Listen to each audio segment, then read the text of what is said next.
Date la linea? Sì, Yeah. Hello, good afternoon, ladies and gentlemen. So finally we have arrived to the session with the title is Recapitalizing the Eastern European Economy, What Role for Capital Markets? I want to introduce quickly Jim Turnbull as chair and keynote speaker. Jim is Deputy Director of Capital Market Development in EBRD, and he has more than 30-year experience in capital market projects in several countries. So is the right person to talk about the capital market development in Southeast Europe. Thank you, Jim. Very quickly, the other people, the panelists will be Margarita Economides, CFA Principal, Oliver Wyman, Kate Galvin, Associate in Capital Market Development in EBRD, Ivana Gazic, President of the Management Board of Zagreb Stock Exchange. Thanks. Yona Levine, Barrister, Minerva Chambers, and Sara Lovisolo, Group Sustainability Manager at the Borsa Italiana. Okay, so Jim, the floor is yours. Please take the line. Thank you. Can you hear me? Can everyone hear me? Yeah. Okay. Okay. It's actually hard to tell because it's a very unusual. It's our second Trieste event, which is actually being held remotely. I'm in Glasgow, and half of the other members of the panel are in either London or somewhere in Italy or in Croatia, and we hope that this is the last time that we have to do this. But this is a very, very important subject because we're just going through one of the most severe crises that we've ever seen in terms of financial markets. And this is on the back of we're still trying to repair the financial system after the global financial crisis. Now, in terms of it, we want to cover a fair bit of territory here, but we want to also allow a little bit of time for Q&A. If you have any Q&A questions, please just address them on the chat panel, and Anastasia will let me know what they are. But without further ado, I would like to pass the floor across to Iona Levine to talk about what the potential role is for the capital markets in repairing the damage done by COVID-19. Over to you, Iona. Thank you, Jim, and thank you all for inviting me here. Of course, it would be nicer to be in Trieste, but we have to just do it virtually. I don't think, and we'll see when we come out of it, and maybe we want to take a poll at the end, that there's going to be any quick fix to this, okay? I think it's going to be a long uphill struggle, and I'm sorry if that sort of sounds a bit depressing, but I think we have to be a bit realistic here. And when we talk about capital markets, I think that the good thing, though, is that we should look more broadly. Possibly not the good thing for two of my panelists who would want to concentrate possibly and will be concentrating on stock exchanges. But I think we need to look more laterally at what we mean by the capital markets. Simply, we need to get funding to those companies who need funding and who haven't been taken back into state or quasi-state ownership. So when I say look at the capital markets, I think we need to be very expansive here. And I think we need to look at things like private equity, venture capital, angel investors, accelerators, incubators, all of the usual funds, and of course pension funds, which Jim will come on to talk about later, will figure very highly in rebooting the capital markets and the economy, but also things like crowdfunding. And so today I'll give you an example. There's a shortage of lithium for batteries. So in England, and I think we need to sort of reference this back to the real economy, how can the capital markets help the real economy? Otherwise, we're always talking about how can the capital markets lend more money to other members of the capital markets, which is not what we should be talking about. We should be thinking about how does it go to the end people that need it, which are the companies that are going to reboot and regenerate our economies. So today, recognizing that there's a shortage of lithium for batteries, I thought, I'm going to mention crowdfunding. I've never done any crowdfunding. How does it really work? How easy is it for somebody sitting here today to decide to crowdfund? So actually, I typed lithium batteries, Cornwall, which is a part of England that used to have, in the 18th century, a big tin mining business. And it's been decided that they will look at lithium. So I did a real life example just before I came on. I thought, can I crowdfund lithium batteries? And the answer is yes.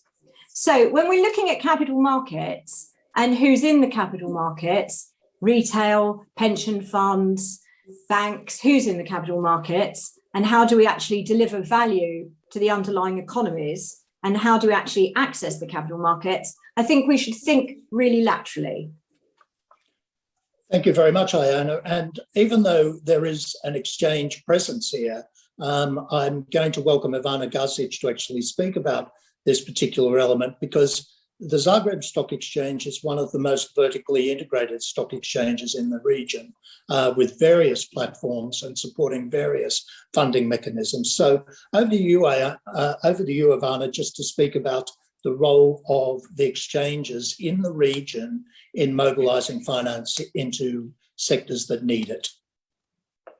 Good afternoon, everyone. Please allow me to first congratulate Jim on putting together the first all-female participants panel in the history of capital markets of the world. In my 11 years working as a CEO of the exchange, I have never seen this. So to go back to your question, Jim, we have realized 5 years ago that we simply cannot do much if we are not supporting the companies in all stages of development. And this is why we started together with Estonian company called Funderbeam, a crowdfunding platform that is called Funderbeam Southeast Europe.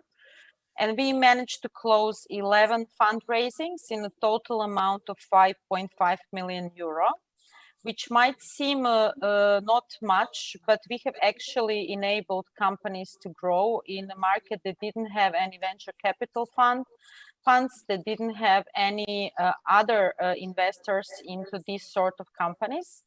And we are very proud actually on the achievements that we have managed to do with this. And we have also gained a lot of attention of the investment community in Croatia, because we were the only exchange in the world that did that. Many of the people said that we are going into unknown territory. However, I'm very hopeful that some of these companies will soon join the second platform that we have, which is registered at SME Growth Market in Europe. And taking all into account, we might have a couple of new issuers on the regulated market in the future, because I think this is the logical role of the exchange, to raise money, not connected with the size of the company, just raise money for the companies that really need it and that might be issuers on the regulated market of the future. Okay, that's very, very helpful. So you see the exchanges as being a financing centre for anyone who needs particular forms of finance from the capital markets? Yeah, definitely. Okay, and clearly, right there, in that particular area, one of the questions that we're going to have going forward is what's going to happen. We recognised during the reconstruction in the post-COVID-19 period that there may be some government intervention in strategically important organisations, and potentially some nationalisations, at least in the short run, to make sure that these are economically viable.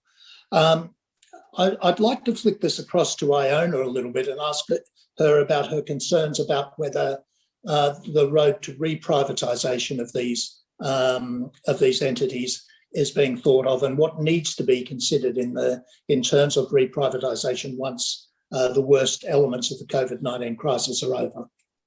I think it's inevitable that we're going to have what we can call nationalisation or taking into public ownership. I think, unfortunately, now is the time to put aside all economic theories and sort of competing arguments about whether privatisation versus nationalisation is the right thing. I think there are some obvious industries that lend themselves to public ownership, at least in the short term, and we've seen this. We saw this in 2008 with the banks. We continue to always see it with the airlines and some car manufacturers. So I don't think there's anything new. And I think that if there is a choice between letting industries collapse and having to get over the sort of the economic arguments about which economic theory do you subscribe to, I think putting it into public ownership is the best way of dealing with it for society as a whole. But having said that, it should be temporary. And what bothers me is that it may not seem to be temporary. And then the question is, what is temporary? And if you look at what happened with the banks, if I was to tell you that even now, I'm sure all of you know RBS, you may confuse it with NatWest, but it doesn't matter. Let's just call it RBS.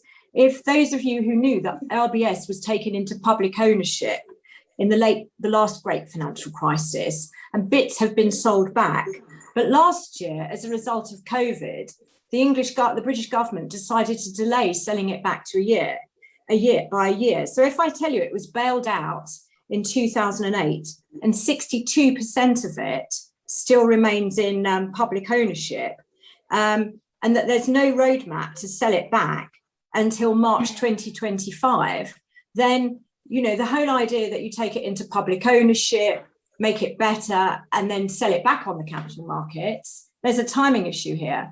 And by my maths, it's 17 years for RBS. And theoretically, it could be equally long for any industries that are going to go through a nationalisation process, particularly in areas such as Southern and Eastern Europe, where the capital markets aren't particularly well developed. Would that be your understanding? Yes. Okay.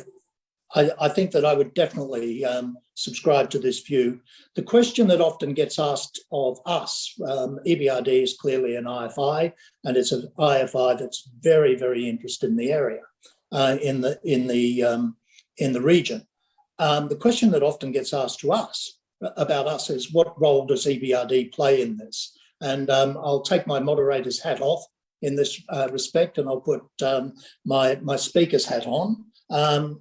Basically, one of the things that needs to be remembered is that the magnitude of this crisis is huge, and the balance sheet of all IFIs is finite. So the IFIs have to look for things that are going to be valuable, you know, but they can't be actually there in a place where they're going to guarantee every debt physically known to man. It's just cannot happen because of the balance sheet sizes of all the various IFIs. So one of the things that we've tended to look at is we've tended to look at new products for this time.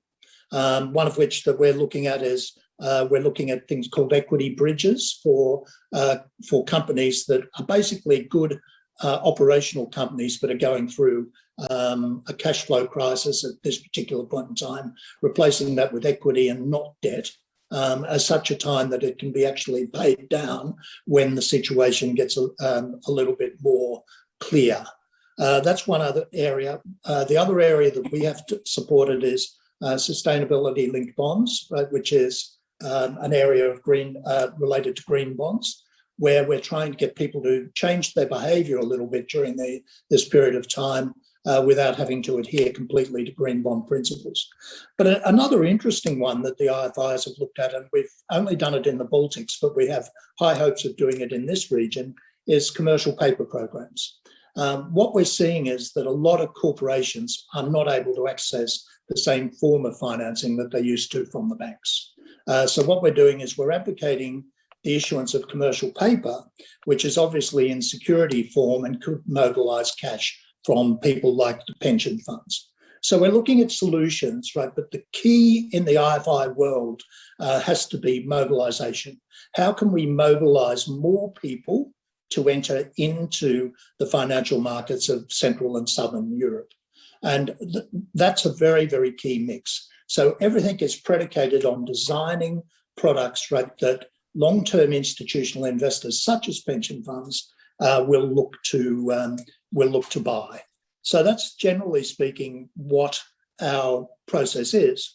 Now, we're not helped globally by the fact that with with government balance sheets being hurt by the financial crisis, there's a tendency to want to renationalise Pillar 2 and Pillar 3 pension funds. So the mobilisation then, if that does happen in some of these countries, the mobilisation has to come externally from foreign investors.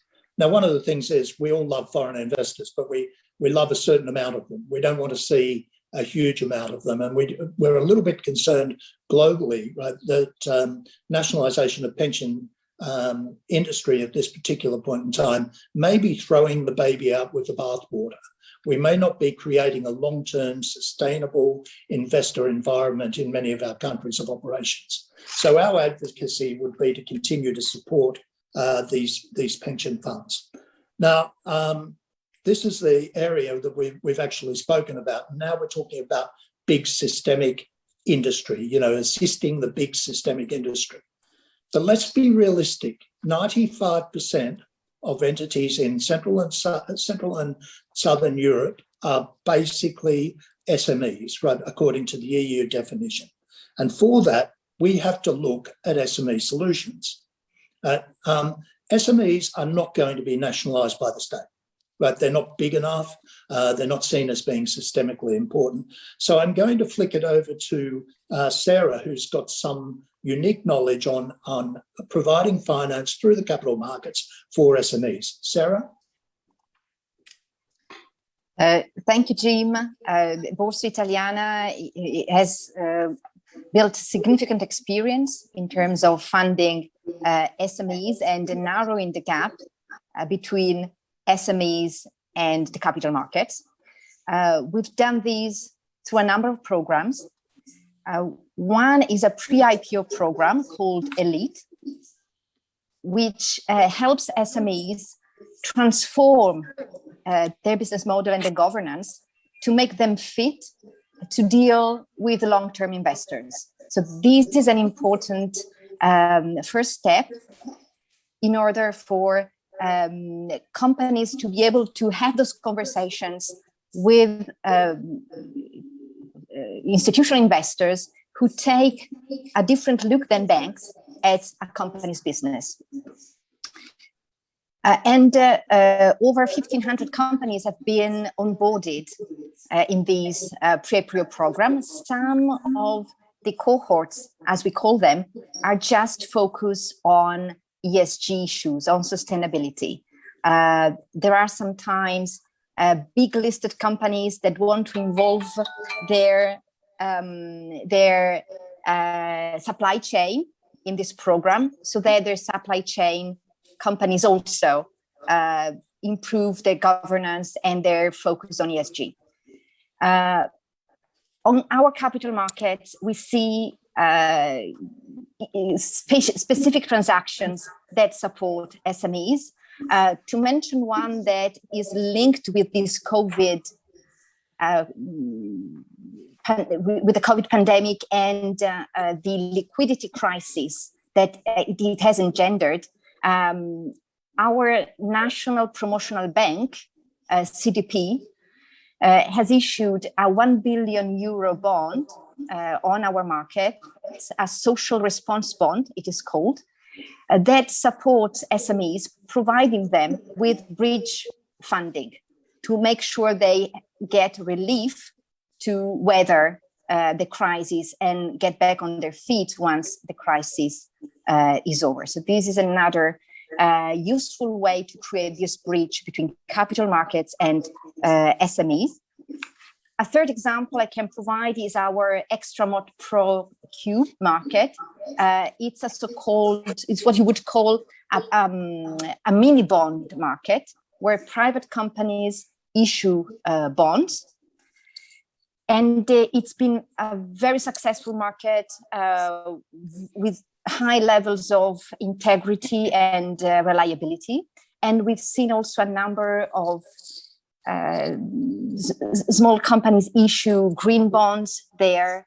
And it's been a very significant way to create a connection between SMEs and private debt institutional investors with an expertise in this type of securities. It's a market just for professional investors. So for investors who have a specific knowledge and who have specific capabilities to understand this asset class. But it's been very successful, and we believe it could be an example other countries could draw from. So I'll just stop here. Yeah, Sarah, I just have one question about the social response bond. Who does the lending assessment to the SMEs that are lending the proceeds of the bond? So for this type of bonds, the issuer, in this case, our National Promotional Bank, has created a framework. So there is a governance system, and all the borrowers have to meet the criteria set out by the bond framework that covers the full MTN. Okay, that's good to know. Thank you very much. That's very, very helpful. There may be an opening for such a thing in Central, Southern and Eastern Europe. Obviously, there are some governance principles involved in that. So as there are some governance principles involved in that sort of approach, Margherita, would you be prepared to comment on the governance process that they would need to adopt in that particular area? Yes, I think in terms of the overarching governance principles, it has to come from the board. The governance has to be set by the board, and then that has to be reflected across the organisation. And I think we can look at kind of best governance principles which have emerged. So I think traditionally boards have been quite say backward-looking rather than forward-looking. Boards have been more informed rather than part of the decision-making process. Boards also typically haven't been diverse, which can lead to groupthink.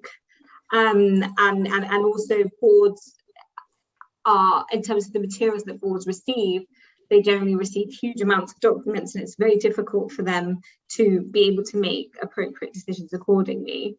So particularly related to kind of social lending and green lending, etc., the typical principles of having a more agile board, or a board that's fit for the future, hold, which I think include having an explorer mindset, so being able to look forward looking and have diversity of thought.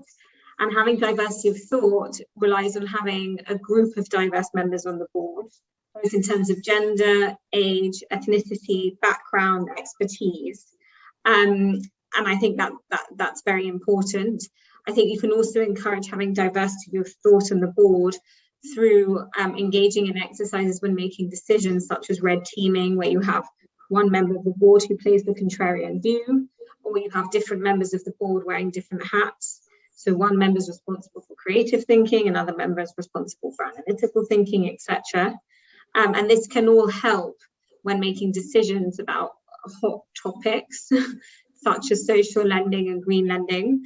And I think also on that point, having an explorer mindset also ensures that boards are open to external opinion and external thought. So inviting experts in these areas to board meetings, both as part of trainings and as part of key learnings and decision-making processes, is also fundamental. And that enables them to bring kind of fresh perspective and challenge.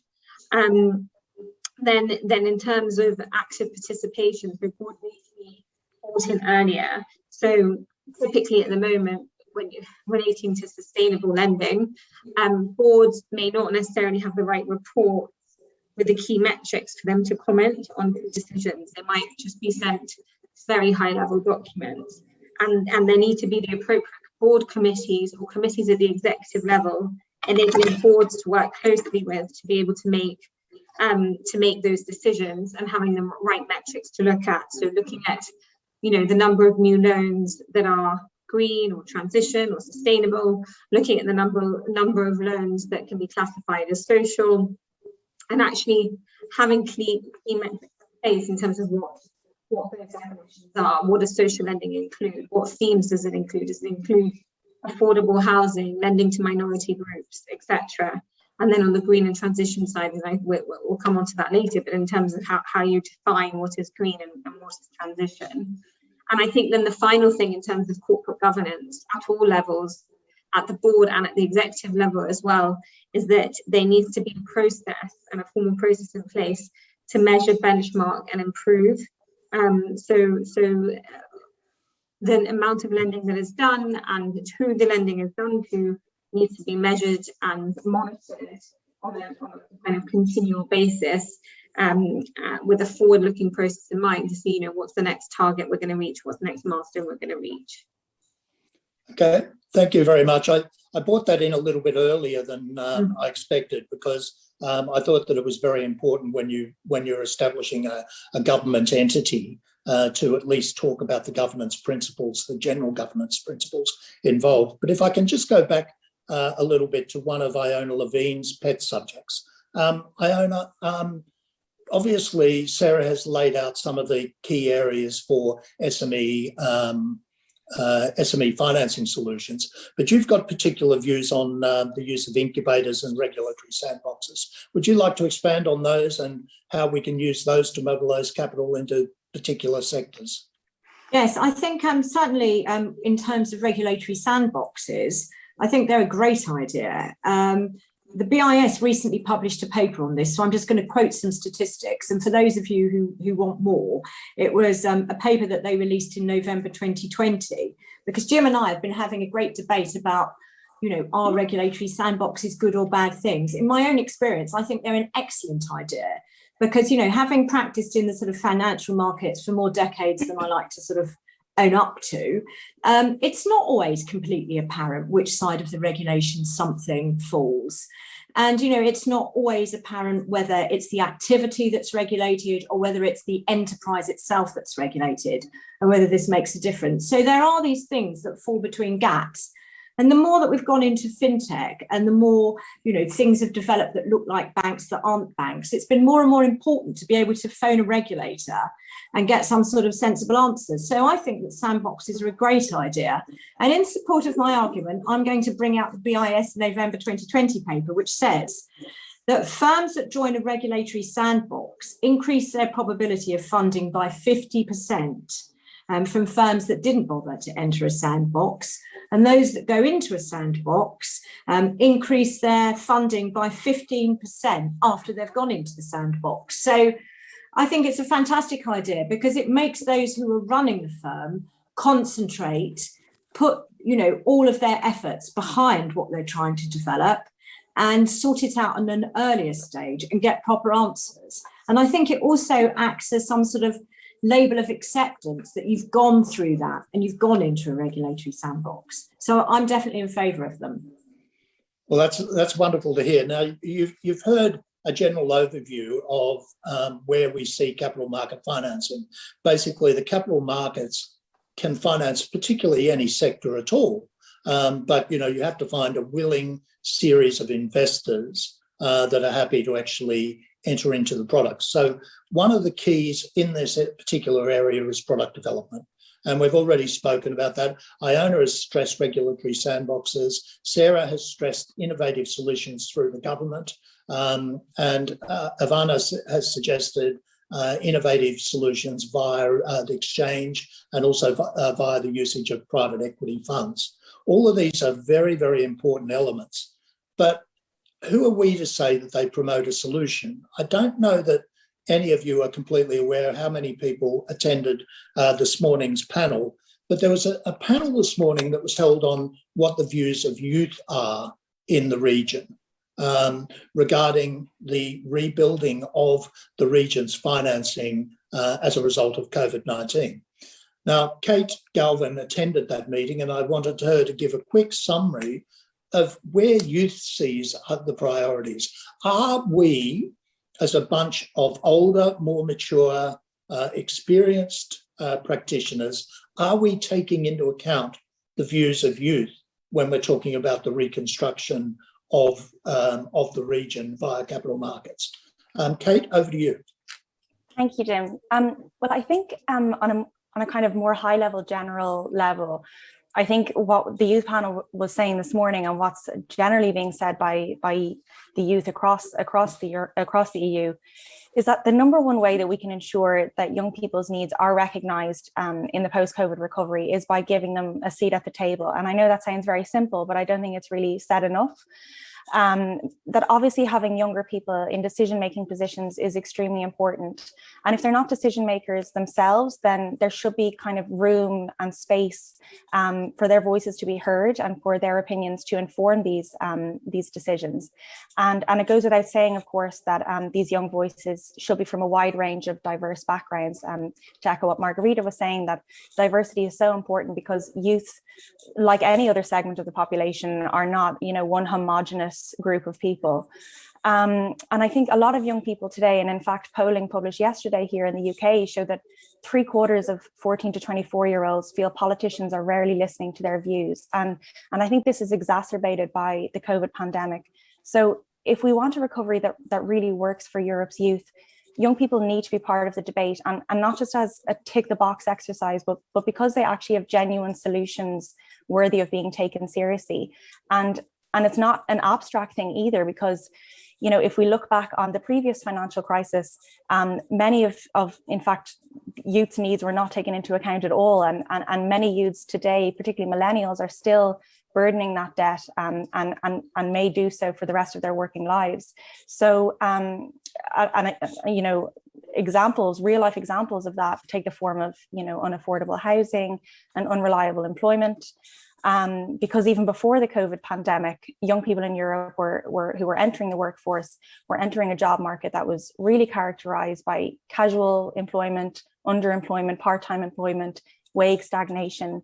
And of course, this has been exacerbated by the pandemic and the resulting lockdowns, which has really disproportionately affected many industries in which young people work. And what was interesting for me to hear from the panelists this morning, which was a really excellent panel, was many of the panelists referenced to the need for sustainability and green to be part of the recovery plan going forward. I know this is said a lot, of course, but it's important.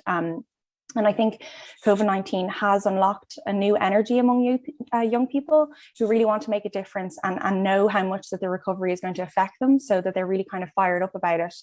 And also digitalization was mentioned. I know we were speaking about fintech and how important it is, but I think the panelists, many of them referenced the fact that digitalization can kind of stymie that regional brain drain that has emerged in many of the regions in Europe, and hopefully transform the brain drain to a brain gain for many of those regions, which was very cleverly put by Ognian Markovic on the panel this morning.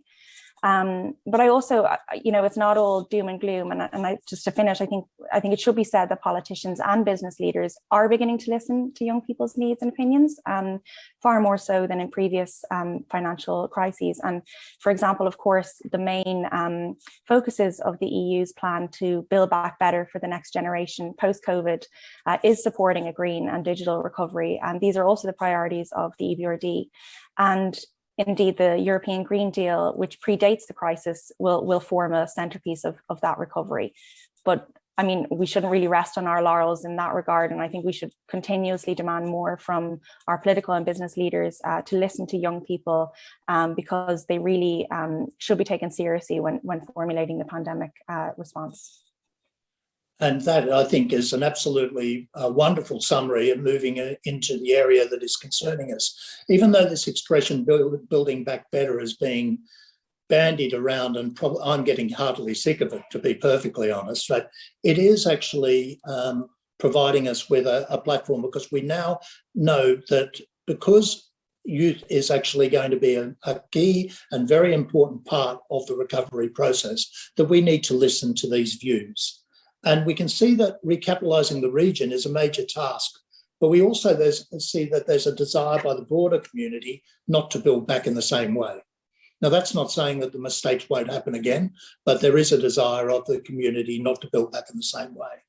Now, we hear a lot of talk about green and ESG capital market solutions, but a lot of the discussion's really general, right? We talk about green, we interspace it with social and responsible and all of these other various terms. Now, in terms of summary, I think that I'd like Kate to give us a quick rundown, right, of the various types of green finance that we're seeing in the market at this particular point. Back over to you, Kate. Sure, thanks, Jim. So obviously there's many different green finance instruments, but I'll focus on the kind of two main types of bonds in this ESG space. So kind of in one group, we have use of proceeds instruments, and then we also have on the other side, sustainability linked bonds. So to take the first group first, we have green, social and sustainability bonds. And as I said, these are use of proceeds instruments, which means that the funds raised by the issuer have to be used for specific projects. So for green bonds, the money raised must go towards financing or refinancing green projects. So for an example of that would be a renewable energy company implementing a new wind farm project. Then social bonds are slightly different in that the funds must go towards social projects, such as, for instance, health-related infrastructure or affordable housing. And social bonds also have an element that green bonds don't have, in that they have to specifically target a target population.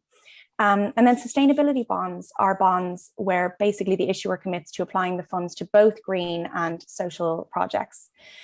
Then you have as well transition bonds, which are also use of proceeds instruments, the proceeds of which are used to fund a company's transition towards a reduced environmental impact, or to reduce their carbon emissions. So these types of bonds don't require the project or the issuer, in fact, to be classified as green per se, but they are required to use the proceeds for climate transition related activities. And then in the other kind of group, you have instruments such as sustainability linked bonds, which are really gaining momentum recently because they have a bit more flexibility. And these are bonds that they're not defined by their use of proceeds. And so the funds raised can be used for general corporate purposes, but the financial characteristics of the bond will vary depending on whether the issuer achieves predefined ESG objectives, which are measured through key performance indicators. And in fact, in March, the EBRD invested in a sustainability linked bond issued by PPC in Greece, which was the first sustainability linked bond in the regions where the EBRD invests.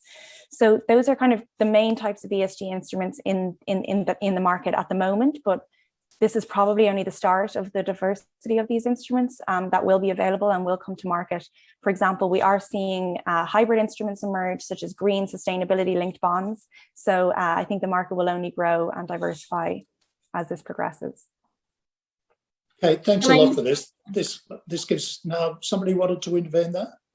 Oh, sorry, Jim, it's me. I just wanted to add to that. And I think as banks also pledge and make their targets for the proportion of lending that they want to be as green and transition over the next 10 to 15 years, that will also help kind of stimulate the market there in terms of what products are offered.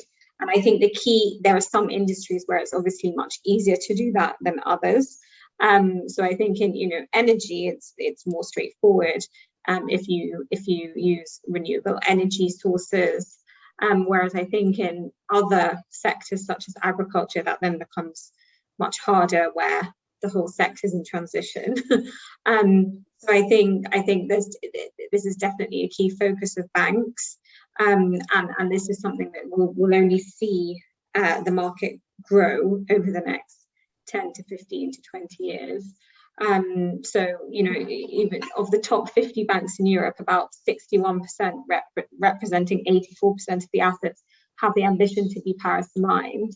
And many of the top banks have already articulated what their target is for green and transition lending. That is, okay, that's actually leading very much into Sarah's comment, because I wanted Sarah to cover the role of the EU in building back better during the recovery phase. What were the conditions of support and green taxonomy? Over to you, Sarah. So I think the approach the EU has taken here substantiate a bit that, build back better meme that you were complaining about, because they are being very careful that investments made through that big pot of money are not locking in any investment, any technology that can harm the environment in a significant way. So the release of funds is conditioned on meeting a number of screening criteria that can be summarized in the acronym DNSH, do no significant harm, and they will be built on the EU taxonomy. A few weeks ago, the Commission released a communication outlining how the taxonomy can be used to make sure that this money is used in a way that doesn't harm the environment. So this is it's an initial step in demonstrating that the Commission is serious about building back better, and in making sure that the ambitions of the Green Deal are not superseded, left behind by the effort made to recover from the pandemic. This, I believe, is creating a new use case for the taxonomy that was much needed, in addition to the transparency use case that is the only mandatory one for due taxonomy. And it can also, stir controversy, because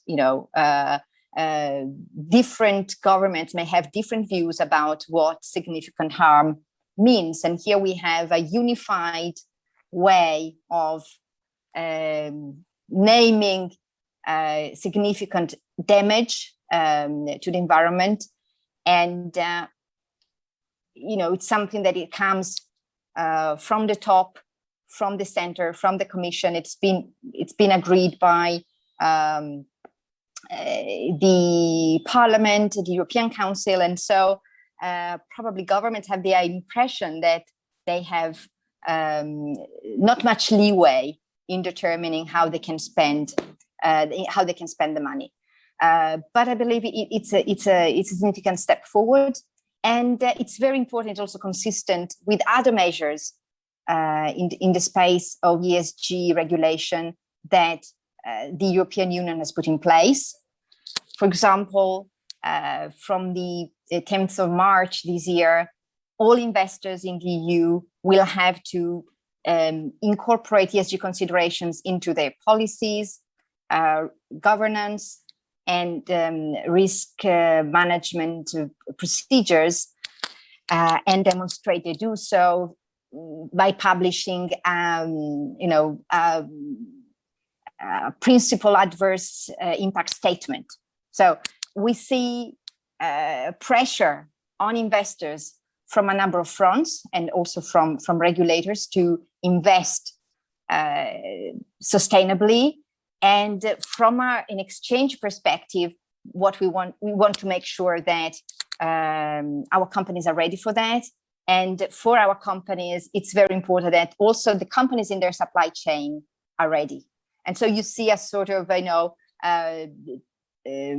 trickle-down effect of ESG practices from the policymaker to capital markets to the real economy through the supply chain of big listed companies. So we believe that regulation is really providing a big push to the transformation of the financial system. Clearly, if it is taken in a very serious way, and if both investors and the issuers respond, seeing opportunities rather than threats from these overhaul. Okay, now that's fine. Iona, if you would like to intervene. Yes, please. I wonder if I'm going to be the most unpopular person on this panel or in the whole conference, because I'm just wondering, is there room for a contrary view on ESG at this very point? I mean, I love the idea of ESG. It sounds fantastic. It ticks all the boxes. It's incredibly trendy. And, I know lots of legislation, regulations been passed, but at the very point in which economies are struggling for their life, in which people are dying and people are being put out of work, why are we, it's great to build back better, but are we sort of putting too much emphasis on ESG? Shouldn't we be putting emphasis on other things? And to have an ESG policy pre-COVID that said we were going to do all of these things can these ESG policies, are they still valid now at this point? Is there anybody out there with a contrary view? Okay, I think this is a fantastic point, and it's actually leading to something I was going to raise, which is an issue for Margarita. One of the things that I'm concerned about is that it's great that banks are committing to ESG guidelines.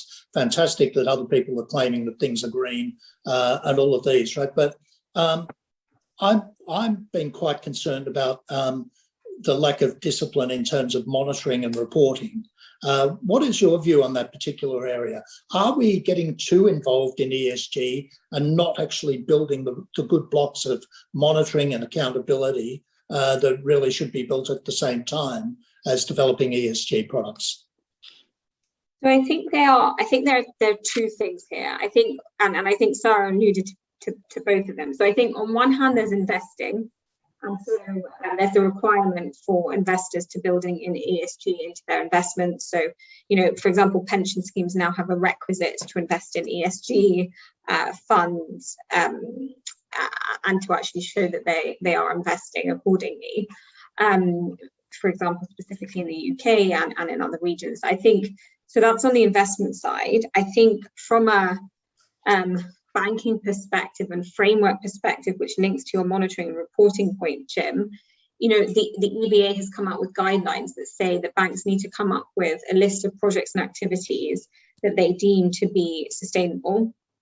And and what a lot of banks are doing are basing that on the EU taxonomy to the extent that they can possible.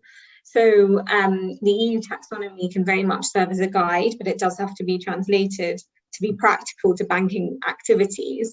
And obviously, to Jim's point, once that framework is defined, which a lot of banks are defining their own framework in terms of what lending they deem to be green transition, social and other, that then needs to be embedded into the organization from a training perspective, from a systems perspective, and into monitoring and reporting. And what we need to be very careful of is the risk of greenwashing. And so we need to be careful that the criteria for what is green transition isn't too lenient. And I think the EU taxonomy has, in general, you know, relatively strict criteria across different sectors, and that is evolving. And there is just a balance between what's practical and what's not. So, for example, I brought the example earlier, but in agriculture, where it's more difficult, it's point to monitor and report, because in agriculture there are many different farmers that might come from small family businesses that, quite frankly, will find it difficult to report on the activities that they're doing as transition and actually provide evidence in a way that other companies in other sectors, it's much easier. So, for example, if you take out a mortgage, it's easy to state what the BER rating of the building is, compared to for a farmer to actually provide proof that the irrigation processes that he or she is using are in line with kind of transition practices. So it has to be seen as a holistic effort. There's no point establishing a framework as per the guidelines without being able to monitor and report on it effectively. And the guidelines do say that, you know, banks will have to disclose what activities will be green and transition. We should recognize that it's not static. So any framework that a bank puts in place will evolve over time. And so there is room for improvement, there's room for adjustment. And, you know, if you fast forward 10 years, it will become easier, because I think a lot more companies will be adopting more kind of green transition type practices.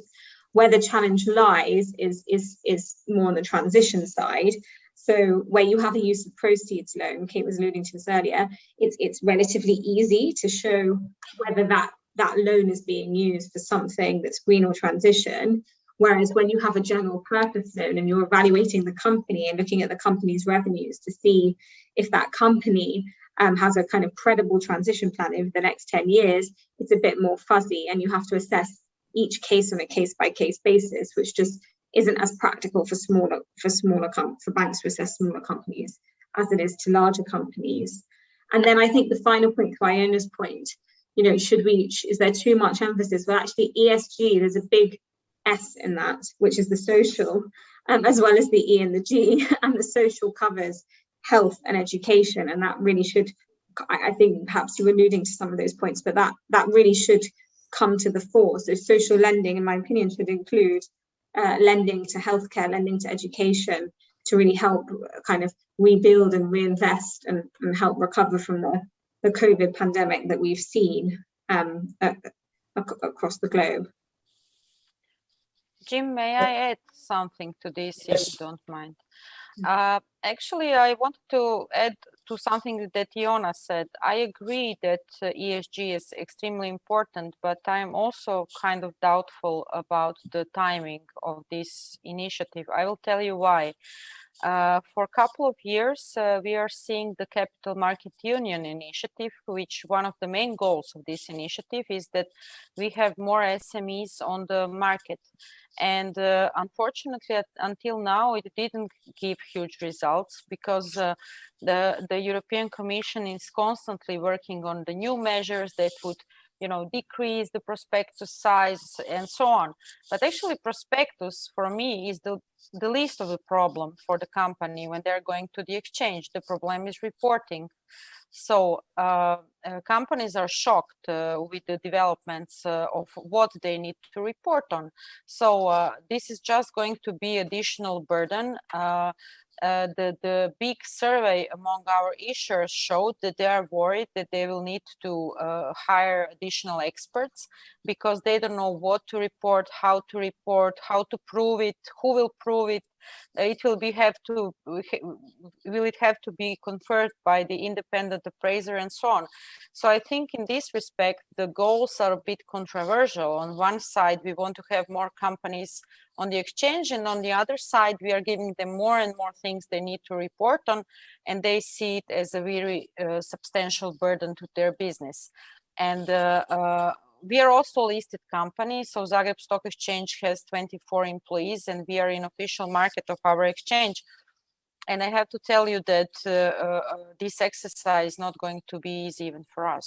So I wonder how the companies will cope with more and more stuff they need to work on in order to be on the exchange. Ivana, I'm very pleased that you actually brought up that point because that answers two questions from the panel. From the audience. I've been deluged by questions from the audience, right? Anastasia is collecting them. The first question was, does the reporting obligation act as a barrier for smaller companies to enter the market? I think your answer is telling us very definitely yes. And the second question is, do crowdfunding companies have to meet exchange listing rules, including regular public reporting of their accounts? I actually don't know the answer to that. Do you have an answer to that? No, they don't. There is, of course, a sort of recommendation, and it's more unofficial, and companies are doing that willingly. So often the founders or CEOs of the startups on the crowdfunding platforms are regularly reporting on the progress, not in prescribed form. They are usually reporting on some benchmark numbers and so on. And there is also a possibility for the investors to ask questions, but it is not like when you're on the exchange and you don't report until 30th of April, you get the punishment from the regulator and the exchange, and sometimes it's even money punishments. I mean the fine. So basically, you're all the time like running and trying to fill the information into the market and so on. And the question is how much strength and financial power the smaller companies have that on the regulated market. Okay, thank you for that. Now, on the basis that I've actually managed to design the first all-women's panel for capital markets, by the way, I'm not a woman, right? So maybe we're not an all. No, I thought about participants. Sorry, James. That's perfectly okay. I love it, right? Because it suits me down to the ground. But one of the things that I think that we need to discuss here at the moment is how can we mobilize underrepresented investor groups such as women and the youth to access the capital markets? And I'm going to open that question firstly to Ivana and Iona, and then I will open it to the rest of the audience, to the rest of the panel. Well, actually, I'm just giving a speech in 2 days in front of a female organization gathering about different approach that needs to be done for female investors. Female investors are currently earning more money than ever in their lives. They are saving in a different way, and they have different behavior than men do. They are more cautious, and they want to invest into companies that are ESG basically, and they want to support their community where they live and work and so on. Since our investment companies are mainly men dominated, and they are used to have drinks and discuss investment opportunities and so on, I think they really need to adapt their business model in order to attract female investors, because they are making most decisions about purchasing. It's proven for years that they even buy more cars than men. At least they are making decision about the sort of the car that's going to be bought. However, the individual approach towards investors should be taken into account. Even I'm CEO of this exchange, can really understand why a female investor feels uncomfortable if he needs to come into situation in front of the broker, answer the questions about how much money they invest, what sort of experience they have, what sort of instruments they're going to invest in, and so on. So I definitely think group female investors are the group that is not covered, at least from my point of view, not. Iona, do you have anything to add to that? Yes, I completely agree with that. I think female investors are not covered for all the reasons that you've said, but I think there's a big problem with retail investors.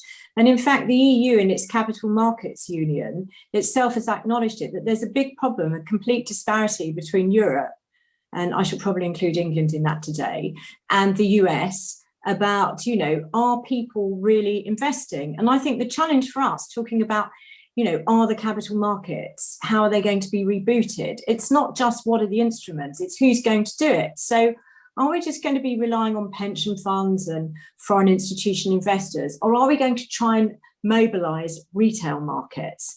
And I think that we might find that female investors also like crowdfunding and things more like that. And I was quite interested. There's this sort of little share app called eToro that you sort of see in the UK now.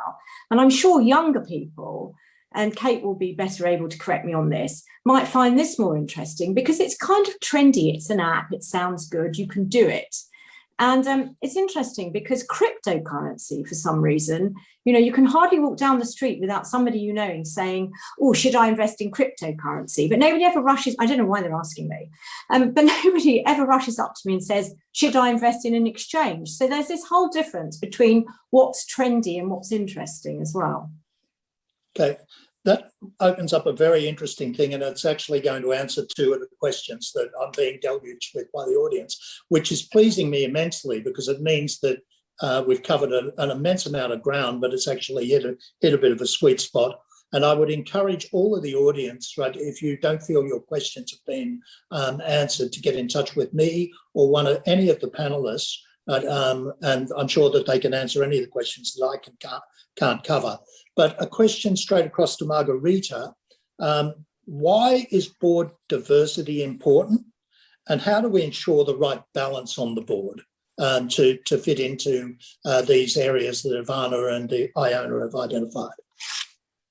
So I think just building on what I said earlier, so board diversity encourages inclusion, and they're different. So board diversity is ensuring that there's kind of diverse members or diverse members at the board level, and then inclusion makes sure that everyone's opinions are heard.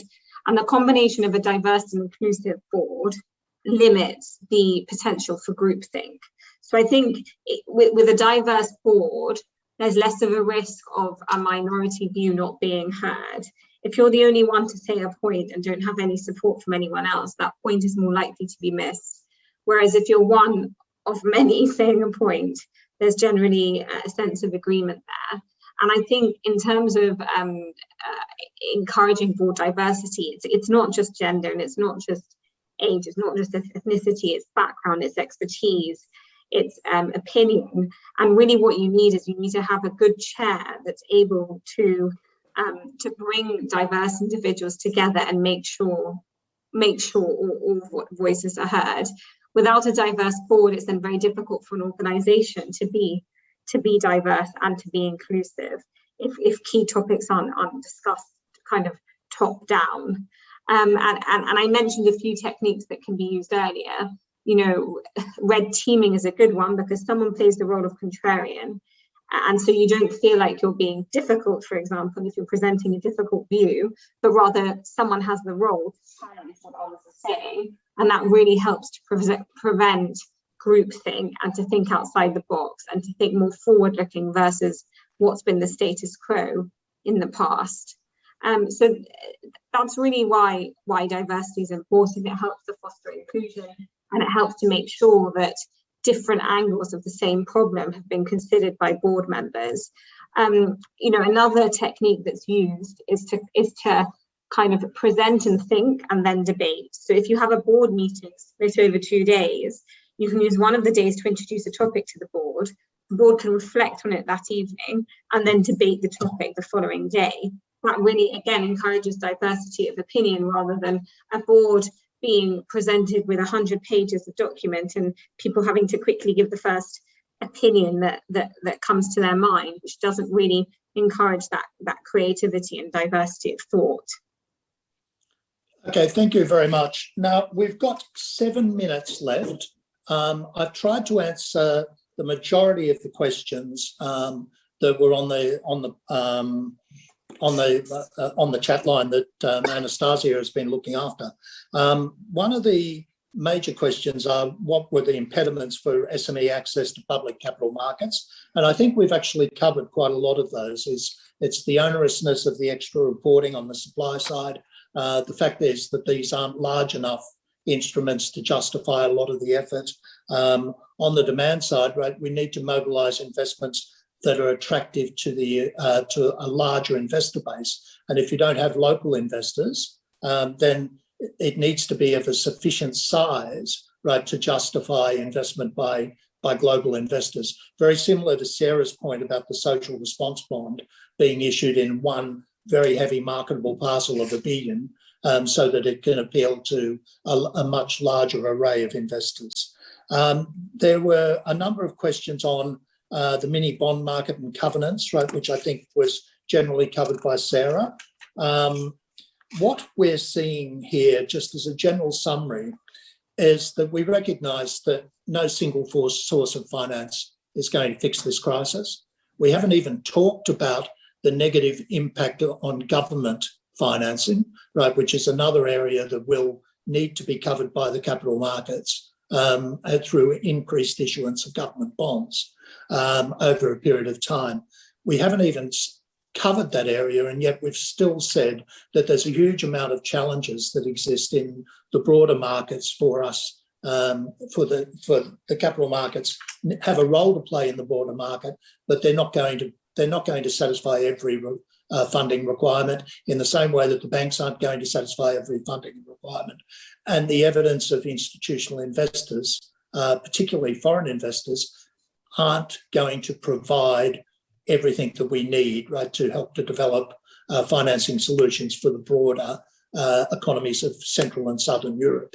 I think the point that Iona made about the fact that we need to mobilise the investor base, and particularly the retail investor base, and broaden it via the involvement of women and minority groups is a very, very well made one. Margarita's point, right, about the diversity of a board, not only does it lead to better performance, but one area she didn't cover was it also leads to better governance, because if it's not a men's club, right, it's harder to get a lot of that through. So one of the things that we don't want is we don't want a board that masquerades as a diverse board, right, but is in fact the same, right? All the people are effectively the same. And that then points to what Kate was actually talking about reflecting the need of youth. We need to see more young people at the board level, right? We understand that ESG is a big area. I've always said to Margarita in particular that I think ESG is misnamed. I think that E and S should be in one category and G should be in another. She has a slightly different view and thinks that S should be in another category, I think. But one of these things is that they're all incredibly important to the overall makeup of capital markets, and nothing can be done. We have unlocked Pandora's box of ESG, and even if it's incredibly expensive, right, we still have to recognise that there is a requirement that investors are going to want to see ESG credentials.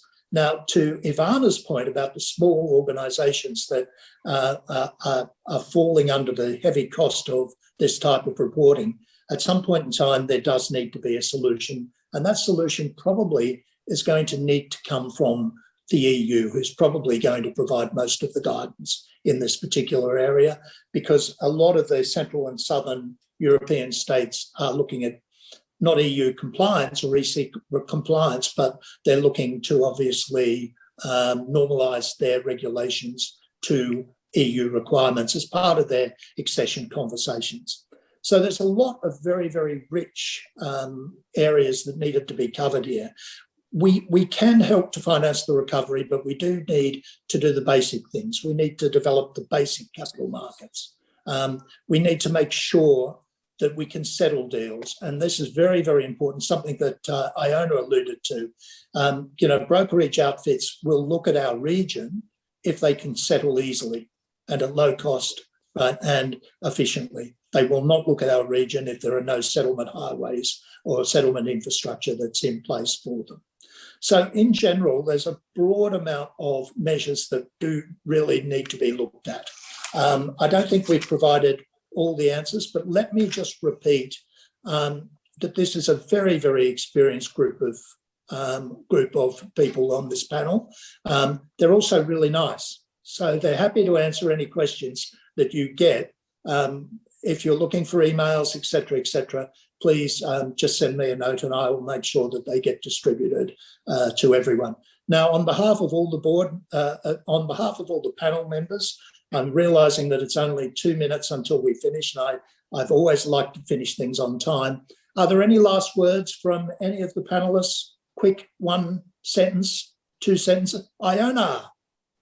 Yes, investor confidence. If you create products and investors lose a lot of money, it will be a scandal and you won't get your chance to do it again. So let's make sure the regulators are up to their job. Excellent point. Any others before we actually close? I think we've answered most of the questions on the chat line. There were over 10 questions. So what I did was I tried to consolidate most of them. Now, none of this panel would have been possible without the assistance of Anastasia Barakina, who has been, not only has she been looking after that chat line today, but I don't know whether you're aware, but I had no IT systems this morning. And Anastasia also fixed that problem, which is a very good thing, seeing I'm in Glasgow and she's in London. So I have to say that when it's all said and done, please reach out to these people. We're all very happy to hear what you see as priorities. It is a central role of the EBRD to help to develop capital markets. And with that in mind, I think we can close and thank all the panelists for your interventions, because it was first class. Thank you. Thank you, Jim. Thank you. Thank you, Jim. Thank you. Thanks to all the panelists. I hope to see again Jim in Trieste face-to-face next year. And now we go on with the next and last webinar, the fifth webinar. First of all, the title of the last round table is Moving Onwards the Eastern Europe Policy Agenda, the role of financial communities. And let me present the chair, keynote, and speaker. First of all, the chair is Goran Svilanovic, is a Southeastern Europe expert on economic and political development. He served as Secretary General of the Regional Cooperation Council and was member of OECD. The keynote speaker is Milojko Spajic, Minister of Finance and Social Welfare of Montenegro. He graduated in Japan, and before coming the last year back to Montenegro to serve his country, he worked in the United States, on Wall Street, Paris and Tokyo, I mean all around the world. And then the panelist, Marko Čadec, President of the Chamber of Commerce and Industry of Serbia, President of and Managing Director of Western Balkan Sixth Chamber Investment Forum, and member of the Board of Directors of European Chambers, the largest European business association. Finally, Teresa Coratella, Program Manager of European Council on Foreign Relations in Rome. Now it's time to start with the last webinar, and we start with the keynote speaker. And for this reason, it's very, very great honor for me to give the floor to Mr. Milojko Spajic. Good afternoon, Mr. Spajic. My warmest welcome, and thanks for having accepted our invitation. Thanks so much, and the floor is yours. Thank you very much for a wonderful presentation and for having an opportunity to speak at the forum. It's a tremendous honor for me to dial in from Montenegro and to greet you all here. Can you hear me? Yes. Yes. Technology working well. So we just Montenegro went through a tremendous change last year. We had the government that was around for like around 30 years, and there was a time when we needed to take a responsibility, and we needed to come from all kinds of places. I'm just one of the people who came and who joined this government's efforts in making this country, making this, like a push towards fairer, better, and more wealthier society. We are using obviously like our previous experiences to the advantage of the Montenegro nation. And that's the goal of the next 4 years of this government. Obviously, this government is facing tremendous political and other challenges, because it's the first time for Montenegro to have a change of power basically in the last 30 years. But it's also we have a situation where the government is fully technocratic. Sometimes, like, even our Western allies don't fully understand the situation, but the Italian ambassador and the Italian foreign minister, they were kind enough to give us the comfort, saying that you in Italy, you understand the best, like the technocratic and all kinds of governments that are lasting for a year, for two, or something like that. So you are very flexible. You understand the mentality. So I think Montenegro has a very similar mentality to Italy. So hopefully you will be able to understand the challenges we are going through. Shall I stop here, or what's the best way that we continue on this? Goran, we can hear you. Goran, try to. Can you hear? Goran? Yeah. Yes. Okay. You can manage directly. Well, first of all, yeah, thank you very much, Federica, for the very kind introduction into a panel, and in particular introducing Minister. And Minister, thank you very much once again for joining us. I would like to ask you to continue briefing us. First of all, we would like to discuss issues related to the recovery process, how it is affecting your daily routine. As you've just explained, you are in a new government with so many issues on your plate, but still on the top of everything, it is a COVID situation. And how do you find your whereabouts to go into recovery process? This would be one question that I'd like you to reflect on. And then I can't simply resist. You are 34 years old. And one of the topics of this whole gathering is what is happening with the next generation. You are the next generation already in office, and you've done a tremendous work. But I also like to bring you back into your age status and ask you, how do you see what is happening for the people like yourself? You spend years working with hugely important companies, Goldman Sachs, and then you were running a hedge fund. And so you reached some of the goals that the generation, which is of your age, is dreaming of. So I'd like kindly to invite you to reflect on these two things. One, where do you lead your government into after pandemic these days? Where do you want to go? And another one, how do you feel as a young leader in the region, one of the most promising? Please. Thank you, Goran. So the first question is around recovery process of Montenegro. We had a very difficult situation last year.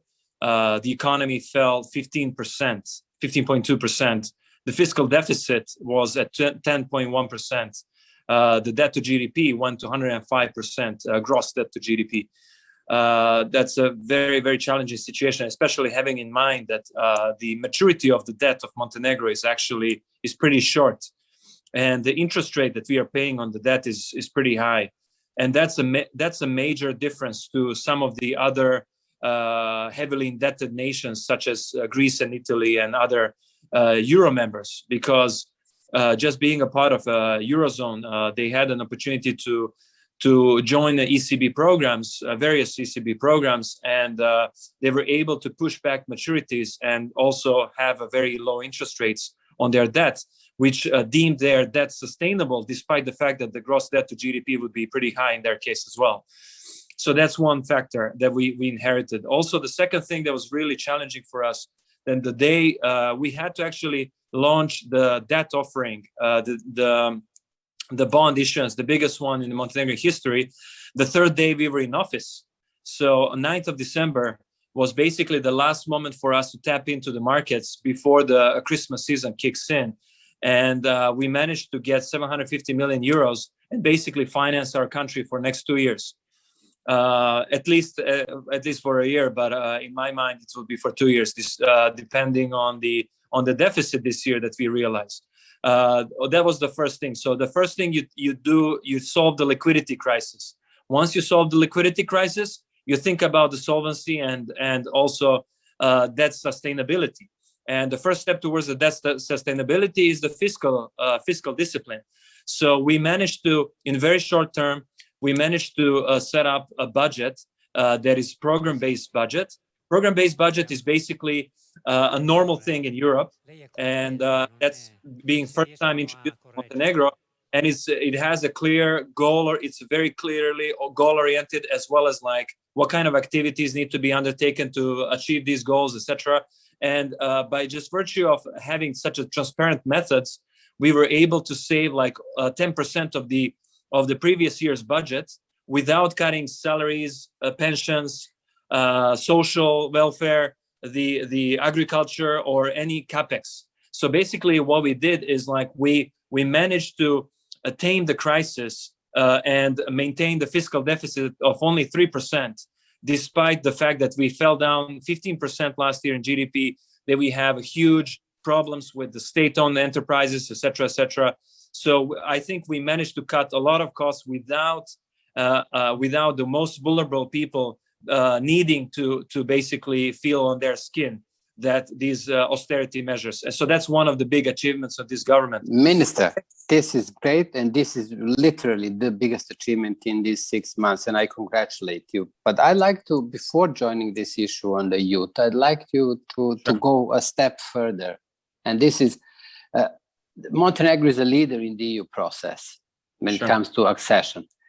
And the expectations are huge from any other country, but also from the people in Montenegro. What do you, while in the office, expect from the EU regarding all that, the energy transition, also some other businesses? I mean, in my eyes, this is the case in point in case. Montenegro is a country in which the EU can show that it is possible with the assistance and support in the process of accession to really reform the country and bring it into a really green country and economically sustainable? What are the expectations? So I'll be quick on this. Basically, what is to answer your question, I'll be a little bit indirect. And basically, Montenegro inherited an economy that is geopolitically, we are fully Brussels. We are NATO member already. We are soon to be an EU member. But economically, we are a Central Asian nation because the major investors are coming from Middle East, Turkey, Russia, etc. The tourists are coming from Eastern Europe, non-EU nations. The infrastructure is built by the Chinese. So you have the discrepancy between the geopolitics and the economy. And that's never a sustainable and long-term solution. That's number one. Number two, obviously, as like energy transition is extremely important. Montenegro already has more than 2/3 of the energy from sustainable resources, but we have a huge potential to increase that. And by having export links with Italy and then with the Western Europe from that point on, we think that we can use the EU's help to diversify away our economy from tourism, and especially over reliance on non-EU tourism, as well as we can also diversify away the economy so that it's more sustainable. Because as we can see, last year the tourism fell 85% in Montenegro, and that caused the economy to basically be on its knees with 15% fall. So these are the things that EU can help. And I think just getting closer economically, EU and Montenegro is going to be like enough on its own. So we think that Montenegro is really good investment case for the EU as well. We are fully aligned with EU policies, number one. Number two, we are the closest proximity of EU. Obviously, we would be as a demand side. We are for the EU goods and services, as well as for the EU companies that would come here and offer their and have their offerings here, as well as invest here. So Montenegro is a place that is naturally tied to the EU, is also already using euro. So Montenegro is one of the countries that doesn't have its own currency. So we are already in a way in the eurozone without having benefits of the eurozone. So we don't have a right to issue our own currency and issue euros. So we are giving seigniorage to the Brussels basically already. So by some calculations, we give like around 2 billion euros of seigniorage to the Brussels without having any flexibility in the times of crisis to increase the money supply, for example. So we need to be fiscally way more aggressive than a normal EU nation. And that disability to have a monetary policy as a legitimate policy on your table is something that is a big handicap for Montenegro.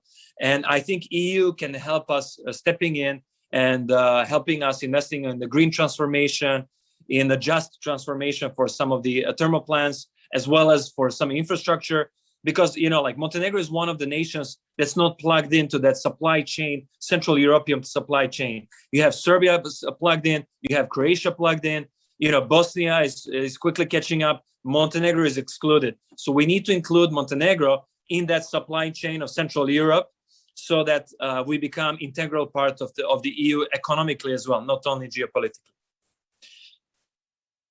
I am going to let you leave before you really touch upon as I do, colleagues of yours, I guess younger than you are from Goldman, there was a survey and they really said that they are begging a company to go from 83 hours to go down to 80 if possible, which is huge. It is not sustainable. And then the whole ball starts developing. And now we have seen recently in Financial Times a message coming saying that the generation who is now stepping into a real business, whatever they do, they may hope that they will work harder than their relatives, so me and Franco and Paolo, and that they will never earn as much as we did, because the apartments are hugely expensive and many other things are more complicated than ever, and they feel insecure. I mean, you have been working very hard. You are now leading the country into change process, and you have earned, of course, decent money because you've been working hard. What would be your message for those who are as young as you are and younger? But it's connected to the question you were asking me about my age, and like I don't think I don't think being 34 is actually that young in a corporate world. But it's but I get your point. You have a Chancellor Kurz in Austria who is also like leading the charge, and you have some other leaders who are also doing it pretty well. But it's it's not about the age. I think it's more about experience that you go through, and the some of the experience is also enriching, and it's like giving you some other perspectives, and so on. So, but there's a point, especially in the Balkans, to have the leaders who don't have 90s as their base, as the base of their character. Because of the 90s in Balkans, they were tremendously poisonous, and they destroy the value systems of the generations to come. So I think the generation that is coming now in the Balkans, that is like 30s, or that is like maybe even younger than that, they were kids in the 90s. This is the generation the EU should be talking to. The EU should be supporting. The EU should be giving its utmost, because basically we have the same value system as the EU does. We don't have that 90s, that kind of outlier generation that suffer immensely. That's like my parents' generation, or generation a little bit younger than them. So I think it's a really tremendous opportunity for EU as well to integrate this part of the world in a process that's going to be good for both sides, not only for Montenegro and for the Western Balkans, but also for the EU, because it would definitely it would increase the security of the EU. It would definitely generate additional demand, because we need to, just like by the virtue of catching up to your levels of income, we would need to grow, and like that growth can be captured by European companies, by European investors, by European markets.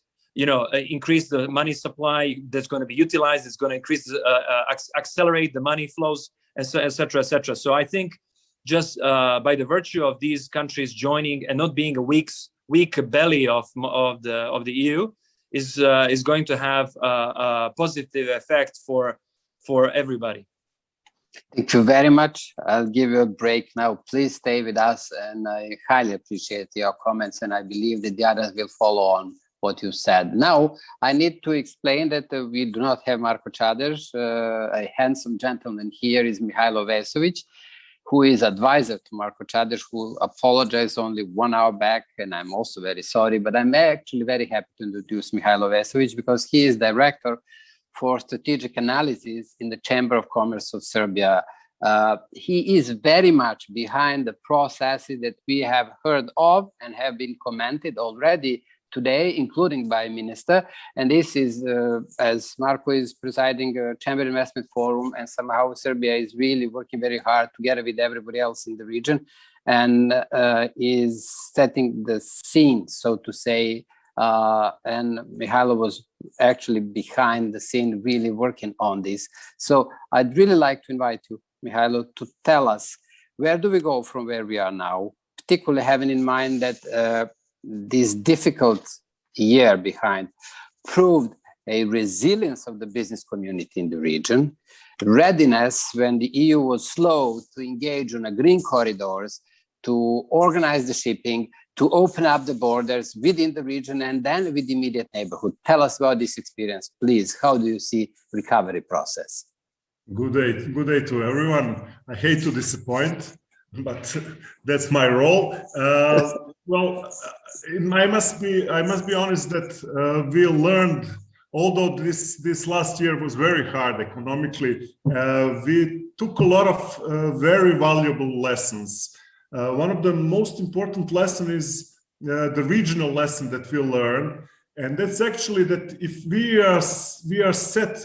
have the common interest and we set our minds to some goals, we can achieve it. So the process of making the market of West Balkan 6 closer together and removing a lot of barriers at least at one point of the pandemic, proved that it's possible. And that's the famous green lines that we introduced basically in 3 weeks after the European Union has introduced some model of the green lines in a sense for the sensible goods, and it is possible.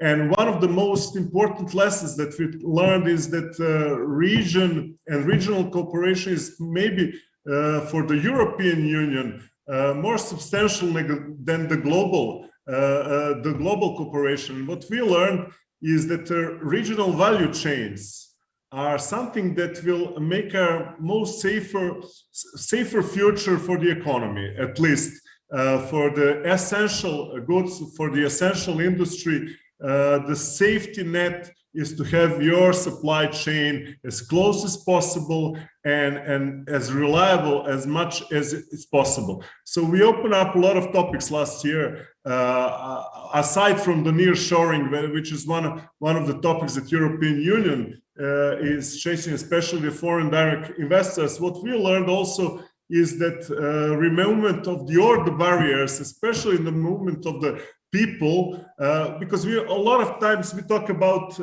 industrial products, services, and so on. But I would like to emphasize that the free movement of the people, the recognition of diplomas in the region, is one of the key and probably the biggest competitive advantage that one country have. Because what we are facing now in the region is that basically we have potentially a lot of business opportunities, a lot of investors, but we need a human capital and movement of the human capital among our countries.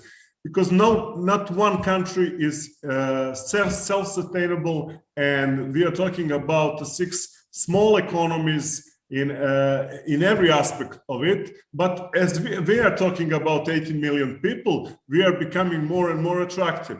And to be more attractive for the higher value added or innovative products, we need to have the human capital available. And this human capital and supply chain must be something that can function as a market as a whole. So we learned that. We learned that we have to move forward as economies, and that we are faster. Business representatives became faster than the politics. That's another lesson, because if there was a problem on the border, if there was a problem with the supply chain, and ministers were not calling each other, business people were calling each other, and then they were calling us, and then we called the ministers, and that's how we removed a lot of barriers.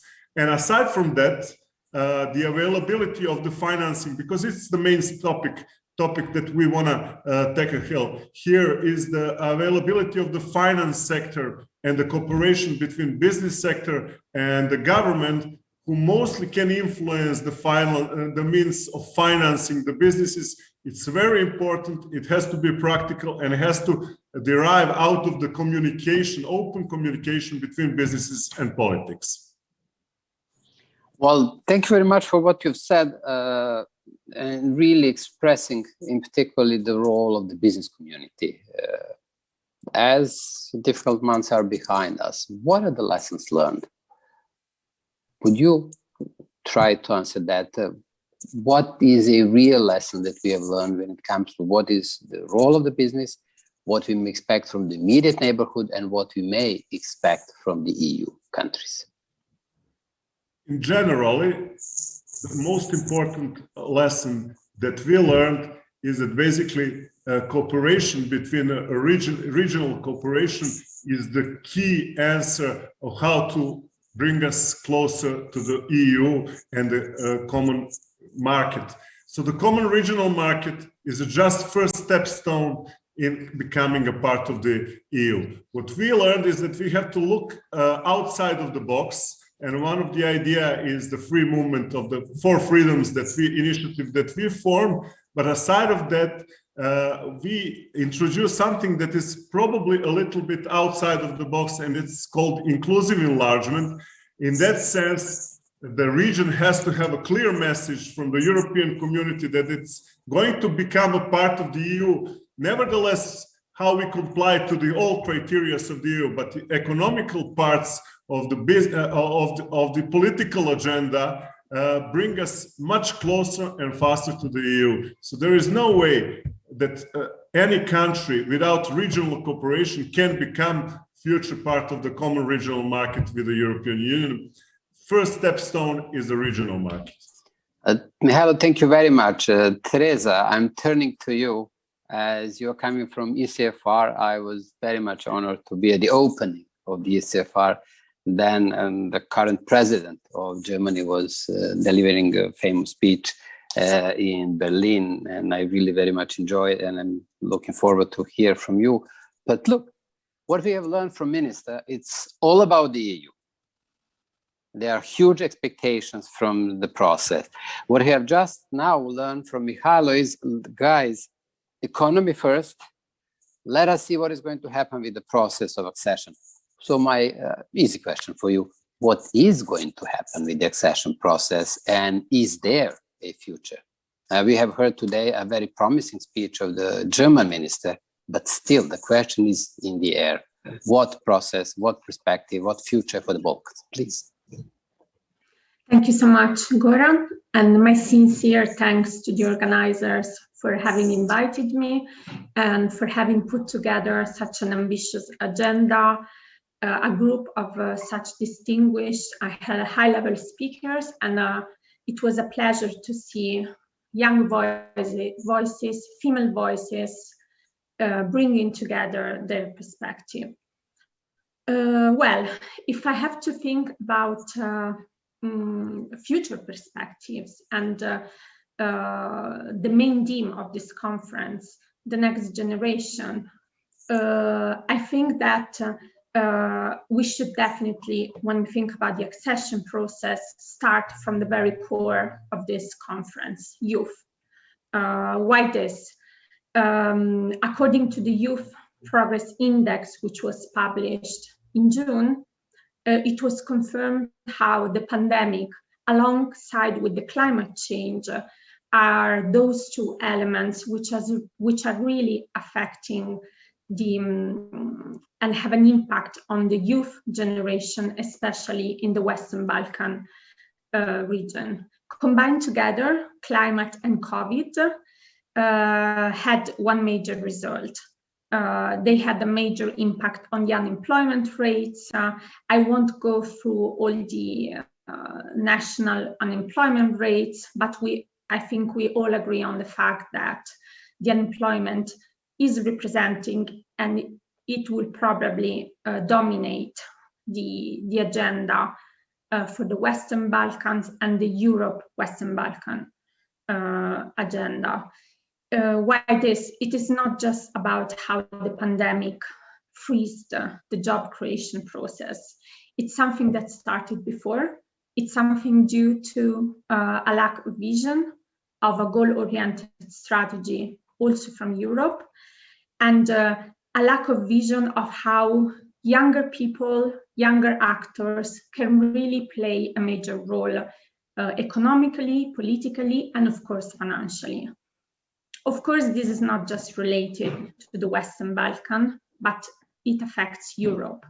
If we look at the Next Generation EU, which is one of the milestones of the European integration process, and it represents the basis of how Europe will shape its future strategy, we see that, of course, we have very ambitious goals regarding green investment, reforms, digital transition, infrastructure transformation.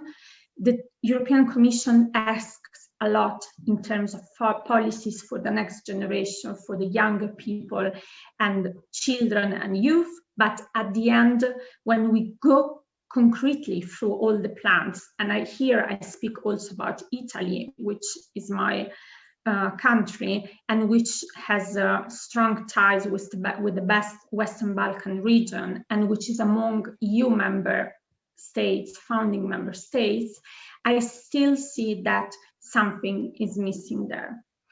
The second point when I think about the future of the accession process is the issue of interconnectivity. I think that what the pandemic showed, and I think that almost all of us agree here, is that everything is interconnected. today, from health, of course, and the pandemic phenomenon confirmed this, economy, politics, but above all, society and generational trends. This interconnection is really marked in every domain that Europe will need to tackle when reflecting again majorly on the accession process and on how it wants to set the future path of any kind of relation with its closest neighborhood once the pandemic will be over. And then when I think about the future of accession process, I think about 4 major game changers that I think, and I hope, really hope, consider the current path of things, 4 major game changers that will shape the future of Europe, Western Balkan region. 4 game changers which have contributed to emerge a kind of weakness with regard to Europe, but at the same time, if used and implemented properly, they really can lay the basis of the future dialogue with regarding to the accession. Those game changers are health, security. We saw how really health is, apart from the pandemic numbers, which are still dramatic, but health can really represent a basket of cooperation and dialogue, which of course need to be implemented. The second one is the green revolution, I would rather call it, digital transition, and finally the infrastructure success. All those 4 elements, if implemented properly with a clear strategy, which it should not be only regional or European, but which should go absolutely multilaterally, all these 4 elements can really represent an important game changer to set and lay the basis for the future of the accession process and for the next generation, not only of the EU, but the next generation of the region as a whole. Teresa, I will not let you leave this discussion without being very provocative. What if outstanding political issues are not resolved in the near future? Belgrade-Pristina dialogue, functionality on Bosnia and Herzegovina. What if, come on, is there a future without the political agreement, and what kind of a future? Well, that's a very tricky question, but I think that without a political agreement, what we might see is a deeper political vacuum related to Europe, and a political vacuum related to the regional and multilateral management. But there is no political vacuum. Come on, there is no vacuum in geopolitics. Well, I would say that Europe at the moment is facing real challenges regarding the issue of its political stance. And what we have seen, and the result of this problem, which has been even strengthened by the pandemic, is that at the moment we see other geopolitical actors, great powers in competition, trying to fill in that vacuum. And I think about China, and I think about Russia, I think about Turkey. Those geopolitical actors, or I would say great powers in competitions, are slowly and gradually filling what Europe is missing to implement. And we have saw this with the pandemic, not only in the Balkan region, but I think also about Eastern Europe, with China, very active strategy there. And this is not, of course, not related only to China. and the vaccine diplomacy, or rather the scramble for vaccine. We saw this previously before the pandemic started with all the financial active engagement in the Eastern and in the Balkan region. So I see this, I mean, without a clear political post-pandemic strategy, I see this like one of the major challenges that the EU will be forced sooner or later to tackle concretely. Thank you very much for the moment. As we have heard from the leader in the government, from the business community, from the policy representative, so to say, I'd like to go to the science. Richard Griveson, coming from Vienna Institute for, his deputy director of the Vienna Institute for International Economic Studies. Richard, we have now heard from Teresa a very important message, and this is the post-pandemic policy. I'd like to actually ask you to think in a medium term. What would you expect, economically speaking, from the region? Where do we go now? Oh, thank you, Goran. Thanks very much for the invite. It's great to be here again. And like many people said, I hope we can be together in Trieste again next year.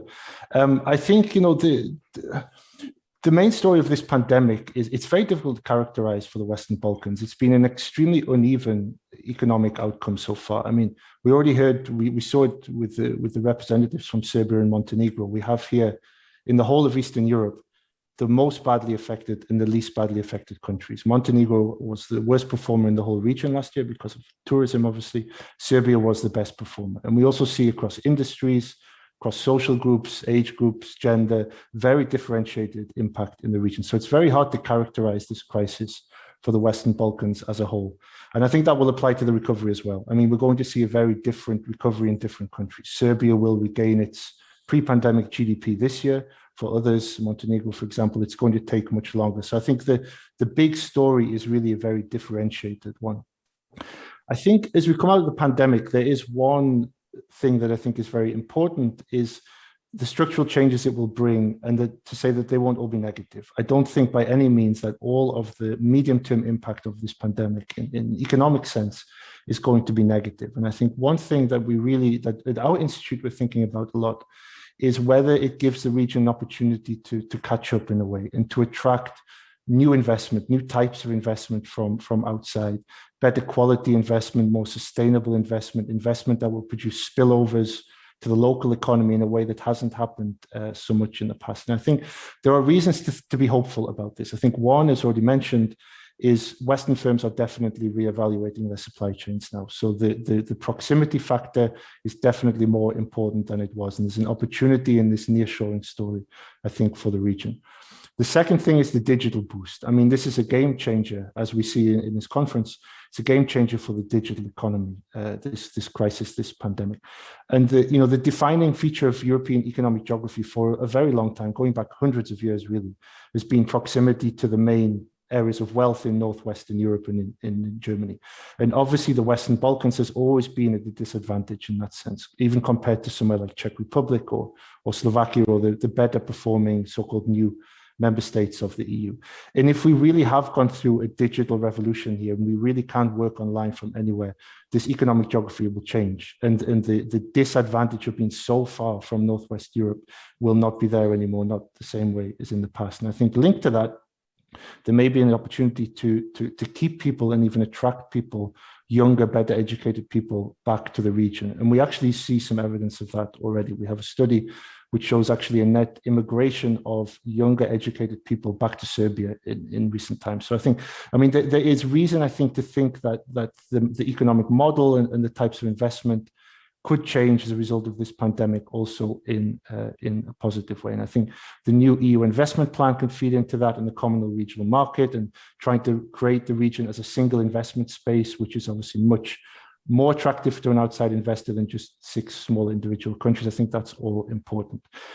I think, though, there are a lot of challenges to this. I mean, we have to be very realistic. You know, there is a positive narrative as we come out of the crisis, but there are clearly a lot of things that can go wrong and a lot of challenges. I think one thing we find in our studies is there are obviously some barriers to investing in this region. So a lot of foreign firms would think about this region, but maybe wouldn't come in. I think three are very important. Availability of skilled labor is an issue, and that has to do a lot, I think, with the outward migration, at least historically, of younger educated people. Governance and institutions, which I think is, you know, the problem the region has in that sense is very much related to the 20 years of not very much happening on the EU accession process. And then infrastructure. And there's still an infrastructure gap, a big infrastructure gap. And Teresa mentioned this, relative to the new member states of the EU who've had 15 years of EU budget to pay for their infrastructure, and the Western Balkans hasn't had that. So I think these are really the issues. I think when it comes to the regional market, it's a very interesting story. These are good initiatives that have been done, but I think we have to be realistic. You know, even if you put the whole thing together, it's 18 million people, but in GDP terms, it's roughly the size of Slovakia. It's a bit more than 1% of EU GDP. You know, I'm not saying that these things shouldn't be done. I very much support all of these initiatives, but we have to be realistic about the upside, I think, of this. And that leads me really to my final point in answer to the question. I think, you know, the economic future of this region, the political story is absolutely central. And no matter how good the domestic reforms are, and no matter how good the regional integration steps are, the future is the EU. And the way for this region to really develop economically and really achieve living standards that everybody in the region wants, and that we, looking from the outside, also want for the region, it is the EU integration process, which feels very much like it has faded in the last 10 years. And certainly, you know, people talked already about the politics from an economic side. It looks much more like a contested zone than it did 10 years ago, also in an economic sense. We heard about the Chinese presence in Montenegro, and my concern would be the further that goes on, you know, a very slow or stalled EU integration process with ever more economic influence, especially from China, then the EU integration process, especially in an economic sense, it's not standing still, it's actually going backwards in a way. When you think about environmental standards, rule of law, public procurement, all of these issues, I mean, the more and more that China is economically present in the region in a way moves away from the EU, not just standing still. So I think there is a positive story, there is structural change in a positive sense that can come out of this crisis, but I think we have to very much aware of the central role of the EU integration process in the region's economic future and creating better living standards and encouraging younger people to... Richard, I intend to be provocative. Please. I've decided I'm going to be very provocative. Come on, what we have heard from the minister, we have heard, okay, regional economic cooperation is one goal. We are there, fully integrated. But look, we would like to reach out to the market of Central Europe. Then we have heard from Mihailo Vasovic that, well, in a way, he flagged that there might be a labor demand. And by the way, only months before the pandemic, we've been discussing labor demand in Serbia because it was on a positive note, spiral was going up, and we were really looking for labor in Serbia already February last year. Now, let us see, maybe pandemic changed something, but he touched upon even today that we might be in need of labor. Therefore, he was very much supporting the idea of recognition of diplomas, certification, so that the people can move around the region, meaning also, if you speak from Belgrade, it means that they are coming to Serbia. That's basically the message. Teresa was also mentioning one thing, and this is that we do have a problem with those who are leaving the country, but also said that there are some examples, there might be a possibility that some people are coming back into the region. And now you have, Richard said that, well, look, it is all about the EU, while at the same time, you said, well, the best result at the moment after the crisis is in Serbia, and I'm bluntly saying, but this is the country which is least cooperative when it comes to foreign policy goals of the EU at the moment. So economically, it looks better than the others. When it comes to vaccination process, thanks to cooperation with China, it was possible. I did it in February. And since then, I was driving 30,000 kilometers in the region because I've got the Chinese one in February. And I couldn't get any in Vienna. So come on, I'd like to challenge because you do have some pieces of arguments for different theses. I am very much about bringing the region into the EU, but let us look into a wider Europe. What does it bring for the region as well? Because you do have some illustration that it helps economic growth, although the money doesn't come from the EU. Yeah, good question, fair question. I mean, we're talking about two very different things here, though. We're talking about a once-in-a-century pandemic, which doesn't tell us anything really about long-term economic development or growth or inequality or anything like that. Serbia is a very interesting case in this pandemic. I mean, I don't think Serbia managed the pandemic well because of China or Russia. I mean, Serbia used policy space, which many countries had available, but decided not to use in this pandemic. The Serbian policy response was exemplary. The fiscal policy response was excellent. I mean, they put themselves in a position where they could do that because of what they did also in the years before this happened. But Serbia used policy aggressively early to mitigate the worst effect of the downturn, and at least in terms of headline GDP. And there's a lot that goes on below that, you know, we have to be very aware of that. But in terms of headline GDP, Serbia steered itself very well through this crisis. The countries which had just a huge tourism dependence like Montenegro, nothing they could do really. I mean, this was just a perfect storm for those kind of countries. But if we think about long-term economic development of the region, I mean, how can the region has a long-term economic development problem. It's not caused by the pandemic. It wasn't caused by the financial crisis.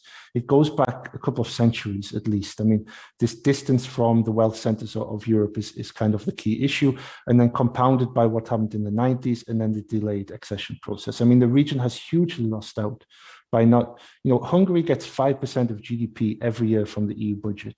And it's been in the EU for 15 years now. I'm sorry, 17 years now. I mean, that's compounded over time. This is a huge difference for the region. When you see that in the infrastructure, you see that in the institutions and the governance. I mean, and you see that in the types of foreign investment. You know, it doesn't get enough high quality foreign investment with high quality spillovers to the local economy, like you see in Czech Republic, for example.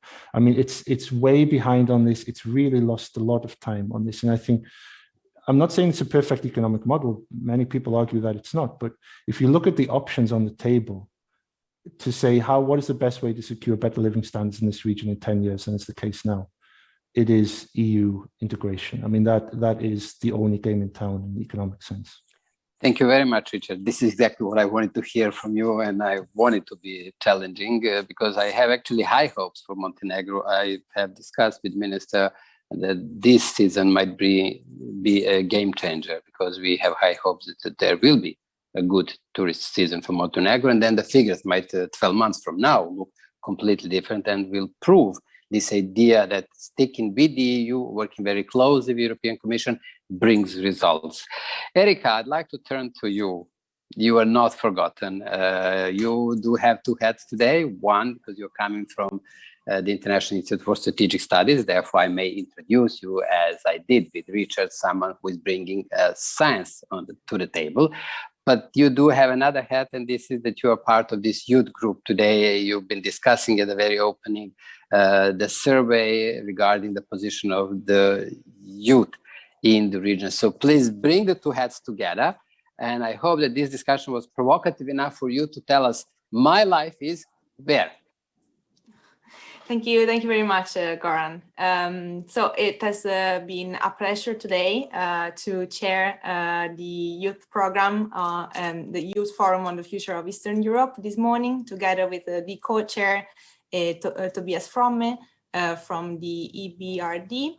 And it is also a pleasure now to have the opportunity to report the highlights of the discussion.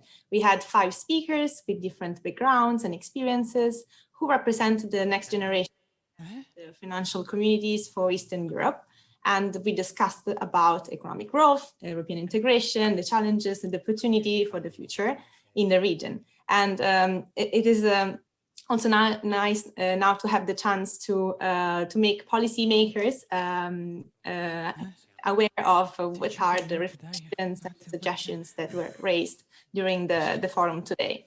In particular, the five speakers discussed the main challenges to economic growth, and some of these have already been mentioned just now. And among the main issues identified, there were institutional pitfalls, trade barriers, and regulatory holes, which contribute to the brain drain. So the immigration of the talents and the lack of institutional investors and the limited youth participation in institutional decision-making. We also discussed about the integration process of Western Balkans into the European Union and whether this has been affected by the COVID crisis and which has been the role of the private sector on this. There was actually a very lively debate about this topic. And while everyone agreed that COVID has had a kind of negative consequence on economic growth, public debt, and unemployment, and so I kind of made it more difficult for countries to meet the EU standards, some speakers also stressed the point of the importance of reforms and regional cooperation, but as well as the involvement of young people to help the integration process moving forward. And for some speakers, actually, economic growth can be also found outside the EU, but everyone believes that the private sector remains the key linkage to the EU. And in this regard, it was argued that the development of skills would definitely help regional companies to increase their competitiveness in the EU market. And then we also discussed about how banks, insurances, and financial sector managed to cope with the COVID-19 crisis and how this changed in the investment climate. And among the points that emerged, we have seen the rise of fintech as a positive side of the crisis and the rise of cryptocurrencies. And so an overall positive effect on digitalization, but the situation varies between countries. And so in some cases, it was pointed out that the greater intervention of government in the economy had been beneficial to certain sectors and less in others. But we also overall asked all speakers to provide recommendations on how to create what we want to see, like a healthier, greener, more digital and inclusive society in the Eastern Europe. And we had several suggestions, but among those, we've seen the importance of skill building and the importance of putting efforts to reduce the brain drain, which is a huge problem for the youth generation. And also, so in order to reduce the brain drain, it was suggested to create opportunities for work, and some of the recommendations were about incentivizing the nearshoring, so the outsourcing of tech jobs to Western Balkan countries from the EU. And also, of course, among the suggestions, there was the promotion of the use of technology, such as blockchain, and the creation of innovation hubs for adopting technologies, both for e-government and for the private sector. And to conclude, you will not be surprised to hear that at the Youth Forum, there was a great emphasis on increasing the youth participation in political decision-making and in the support of regional cooperation. Erika, I'm a parent of two, 23 and now 30. Oxford graduate, University of Vienna graduate, and I'm very worried how they're gonna keep office hours together with the private life, what they can do, what they can expect in the years to come. Okay, I have right to be worried as a parent, but I'm asking you now for your personal opinion, not the survey. How do you see the years which are in front of you? Where do you see yourself in your life? So this is a very difficult question because I am an expat, an Italian living abroad in London, and so I do feel the same problems of my fellow young professionals in the Eastern Europe. I do believe that the importance of knowing that there is an institutional effort in retaining the talents, which means creating opportunities for the brain gain. That means simply that it's totally fair to expect people to go abroad and have experiences and go through education abroad.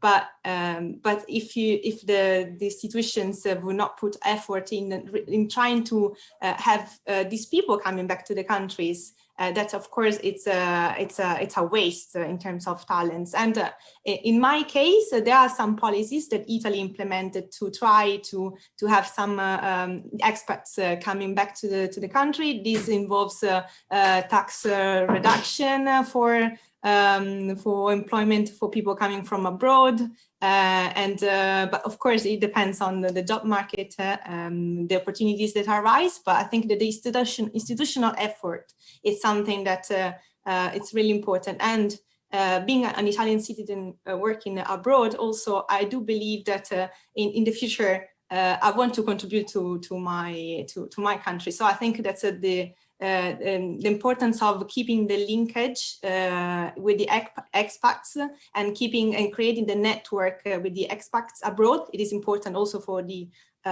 institutions to then try and have these people contributing to the countries of origin economies.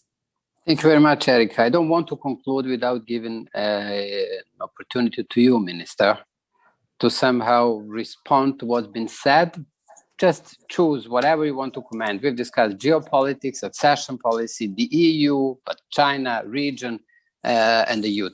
Whatever you want, because you are leading the country which is a leader in this small region. Whatever you want to reflect on, you have 2 minutes.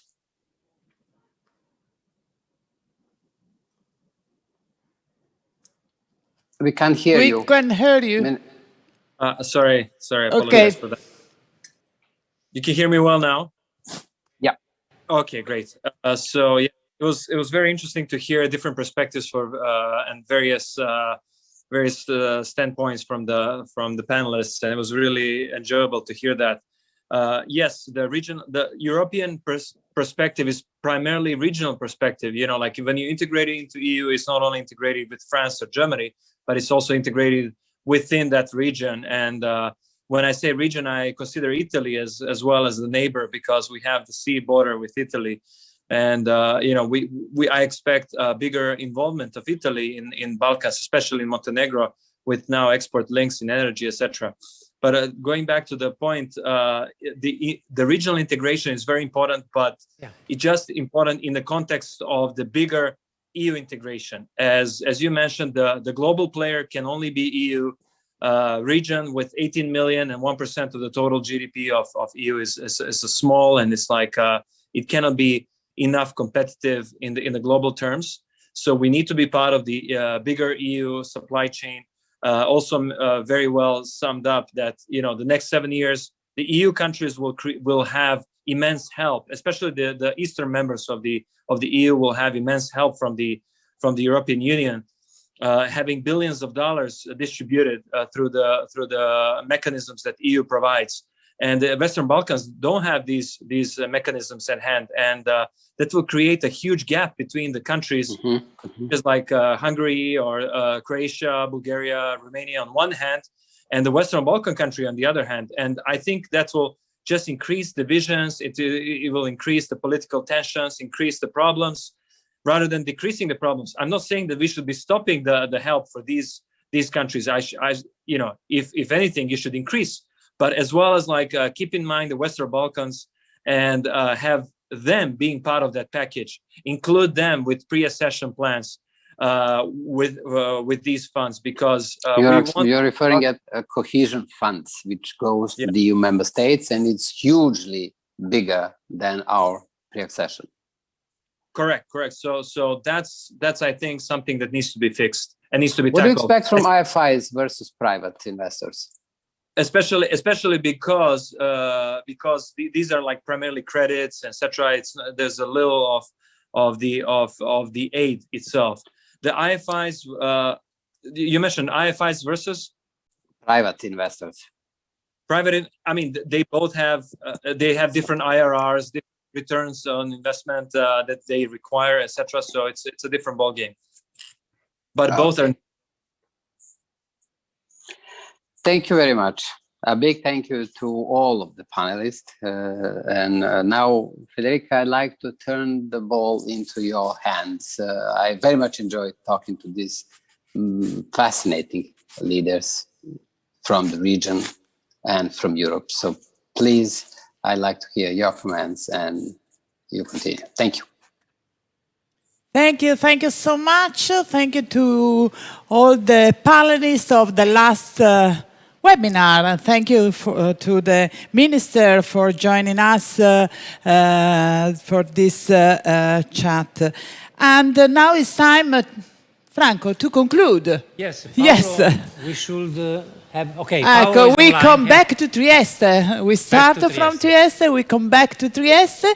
Hi, Paolo, and thank you for this opportunity for MIB School of Management to collaborate with you, with the FeBAF for the 7th time, and we start tomorrow to organize the 8th edition, I suppose. And the floor is yours for the conclusion, and I hope to see all of you face-to-face in Trieste next year. Maybe yes. Paolo, the floor is yours for the conclusion and for the greetings. Thank you very much, Federica, and thank you, Franco, for this very exciting set of webinars, ideas, discussions. Only a couple of comments. Well, I start with an advertisement because I have here a book that has just been released, and it's edited, by the way, by the three of us, so we are the guilty people. And it's called COVID-era Finance in Eastern Europe, where you find a lot of interesting information and actually the essay that Galateri was mentioning, and where we normally collect the main outputs of the Trieste Forum. It's not a book of proceedings because it comes out after a few months, and so I think. This to signal that we will be working on the very useful, interesting ideas that were produced for this meeting in the following weeks and months, and we expect to have webinars presenting this book and presenting different perspectives. So I think, you know, we have been used to work in a modality through which the Trieste Forum is not simply a once-a-year event in Trieste, but it's also a set of webinars, hybrid meetings, partly in Trieste and partly virtual, and I think we will continue, we will have to continue in that modality. On the substance, well, I only want to make a couple of points, because I think there has been throughout our meeting what I would call a constructive ambiguity, a useful ambiguity, on what Eastern Europe. I mean, we spoke about Western Balkans, Western Europe, we spoke of Southeastern Europe, we spoke of the Eastern Partnership, then we mentioned actually this morning also the Southern Partnership, the Euro-Mediterranean, then there is the Vienna Initiative process, the Berlin. So there are several Europes, there are several of them. Each of them is different from the other. Actually, from the previous discussion, that even within the Western Balkans, there are very different situations, but they have a common element, which is Europe, and therefore, I think there is value in bringing all these different Europes into a pan-European context. I think this is our approach. We have been trying to link these different Europes through the European brand, because I think what Europe has to offer is not simply support, money, encouragement, expertise, but I think it's more the values, the European way of life. This is unique about Europe. The rest, I think, all countries can get from other players in the region, other players in the world. So I think we need to build on the pan-European space to structure it, to organize it. We already have for this space a development bank. I mean, the EBRD. I mean, I think also due to the reforms underway, it covers the pan-European space, including the Euro-Mediterranean. We don't have an IMF or an EMF, a European Monetary Fund, but we have the ESM that could turn, it's an intergovernmental agreement, could be turned into some kind of fund to help countries. I think the minister was talking about the difficulties of financing the debt and getting out of the debt overhang and the balance of payments problem. So I think, and then we have all the problems of creating a common regulatory framework, common market or common markets, but they can be linked to each other. So somehow this space would also work as an anti-chamber for countries that are in their way to get in, but also for countries, I mean, think of the UK, Brexit, countries who get out of the European Union, but they remain definitely within the European space. So I think we need to continue, in my view, working positively on this concept of a pan-European space. On final comment on the Western Balkans, because I think definitely there is a positive momentum driving the European Union at the moment with the new strong agreement between the main economies of the region, France, Germany, Italy, Spain, and others. So I think, in my view, for the Western Balkans, this is a personal point of view, but as you probably start understanding, I feel strongly about it. I think the time is right, after so many years of engagement, to plan the marriage. I think we need a date. We need to set a date. You see, in the business world, if you have a target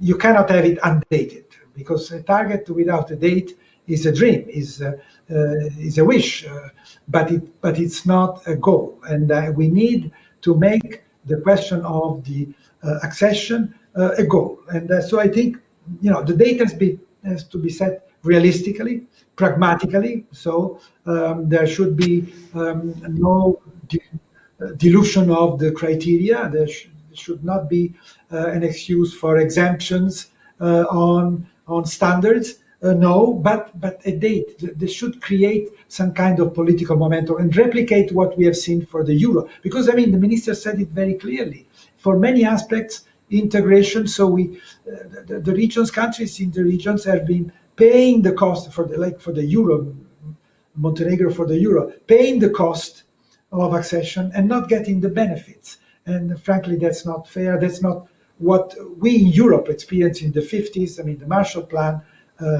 came well before the common market. And so I think we need somehow to work on that perspective, and hopefully we definitely from the business perspective to create a climate of certainty concerning the future of these countries. It will be extremely important for the business world, for business decisions, investment decisions, banking, insurance, and so I think I speak obviously on a personal basis, but I think I also interpret a little bit the wish of the business community that want the political world, the policymakers, to take decisions in their hands, commit and do whatever it takes. I repeat the quote, and it's not by accident that I make this quote, to do whatever it takes to bring this to become a reality. No, I don't have anything else to say. I don't know, Franco, do you want to say something, to say thanks, or do you leave this to me? Or thanks. I think thanks. Thanks. Then I think I would simply want to thank a lot. Really has been very inspiring day, rich, intense. The organizing teams at MIB, at FeBAF. Yes. I want to thank the art director and the studio in Rome. I think very professional. It has worked very well. The technician in Trieste. We want to thank all the sponsors. Definitely, they have helped us, all the chairs, speakers, and participants.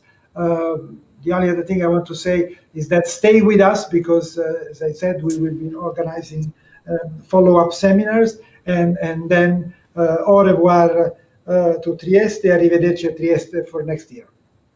Arrivederci a Trieste. Thank you. Bye. Thank you. Thank you.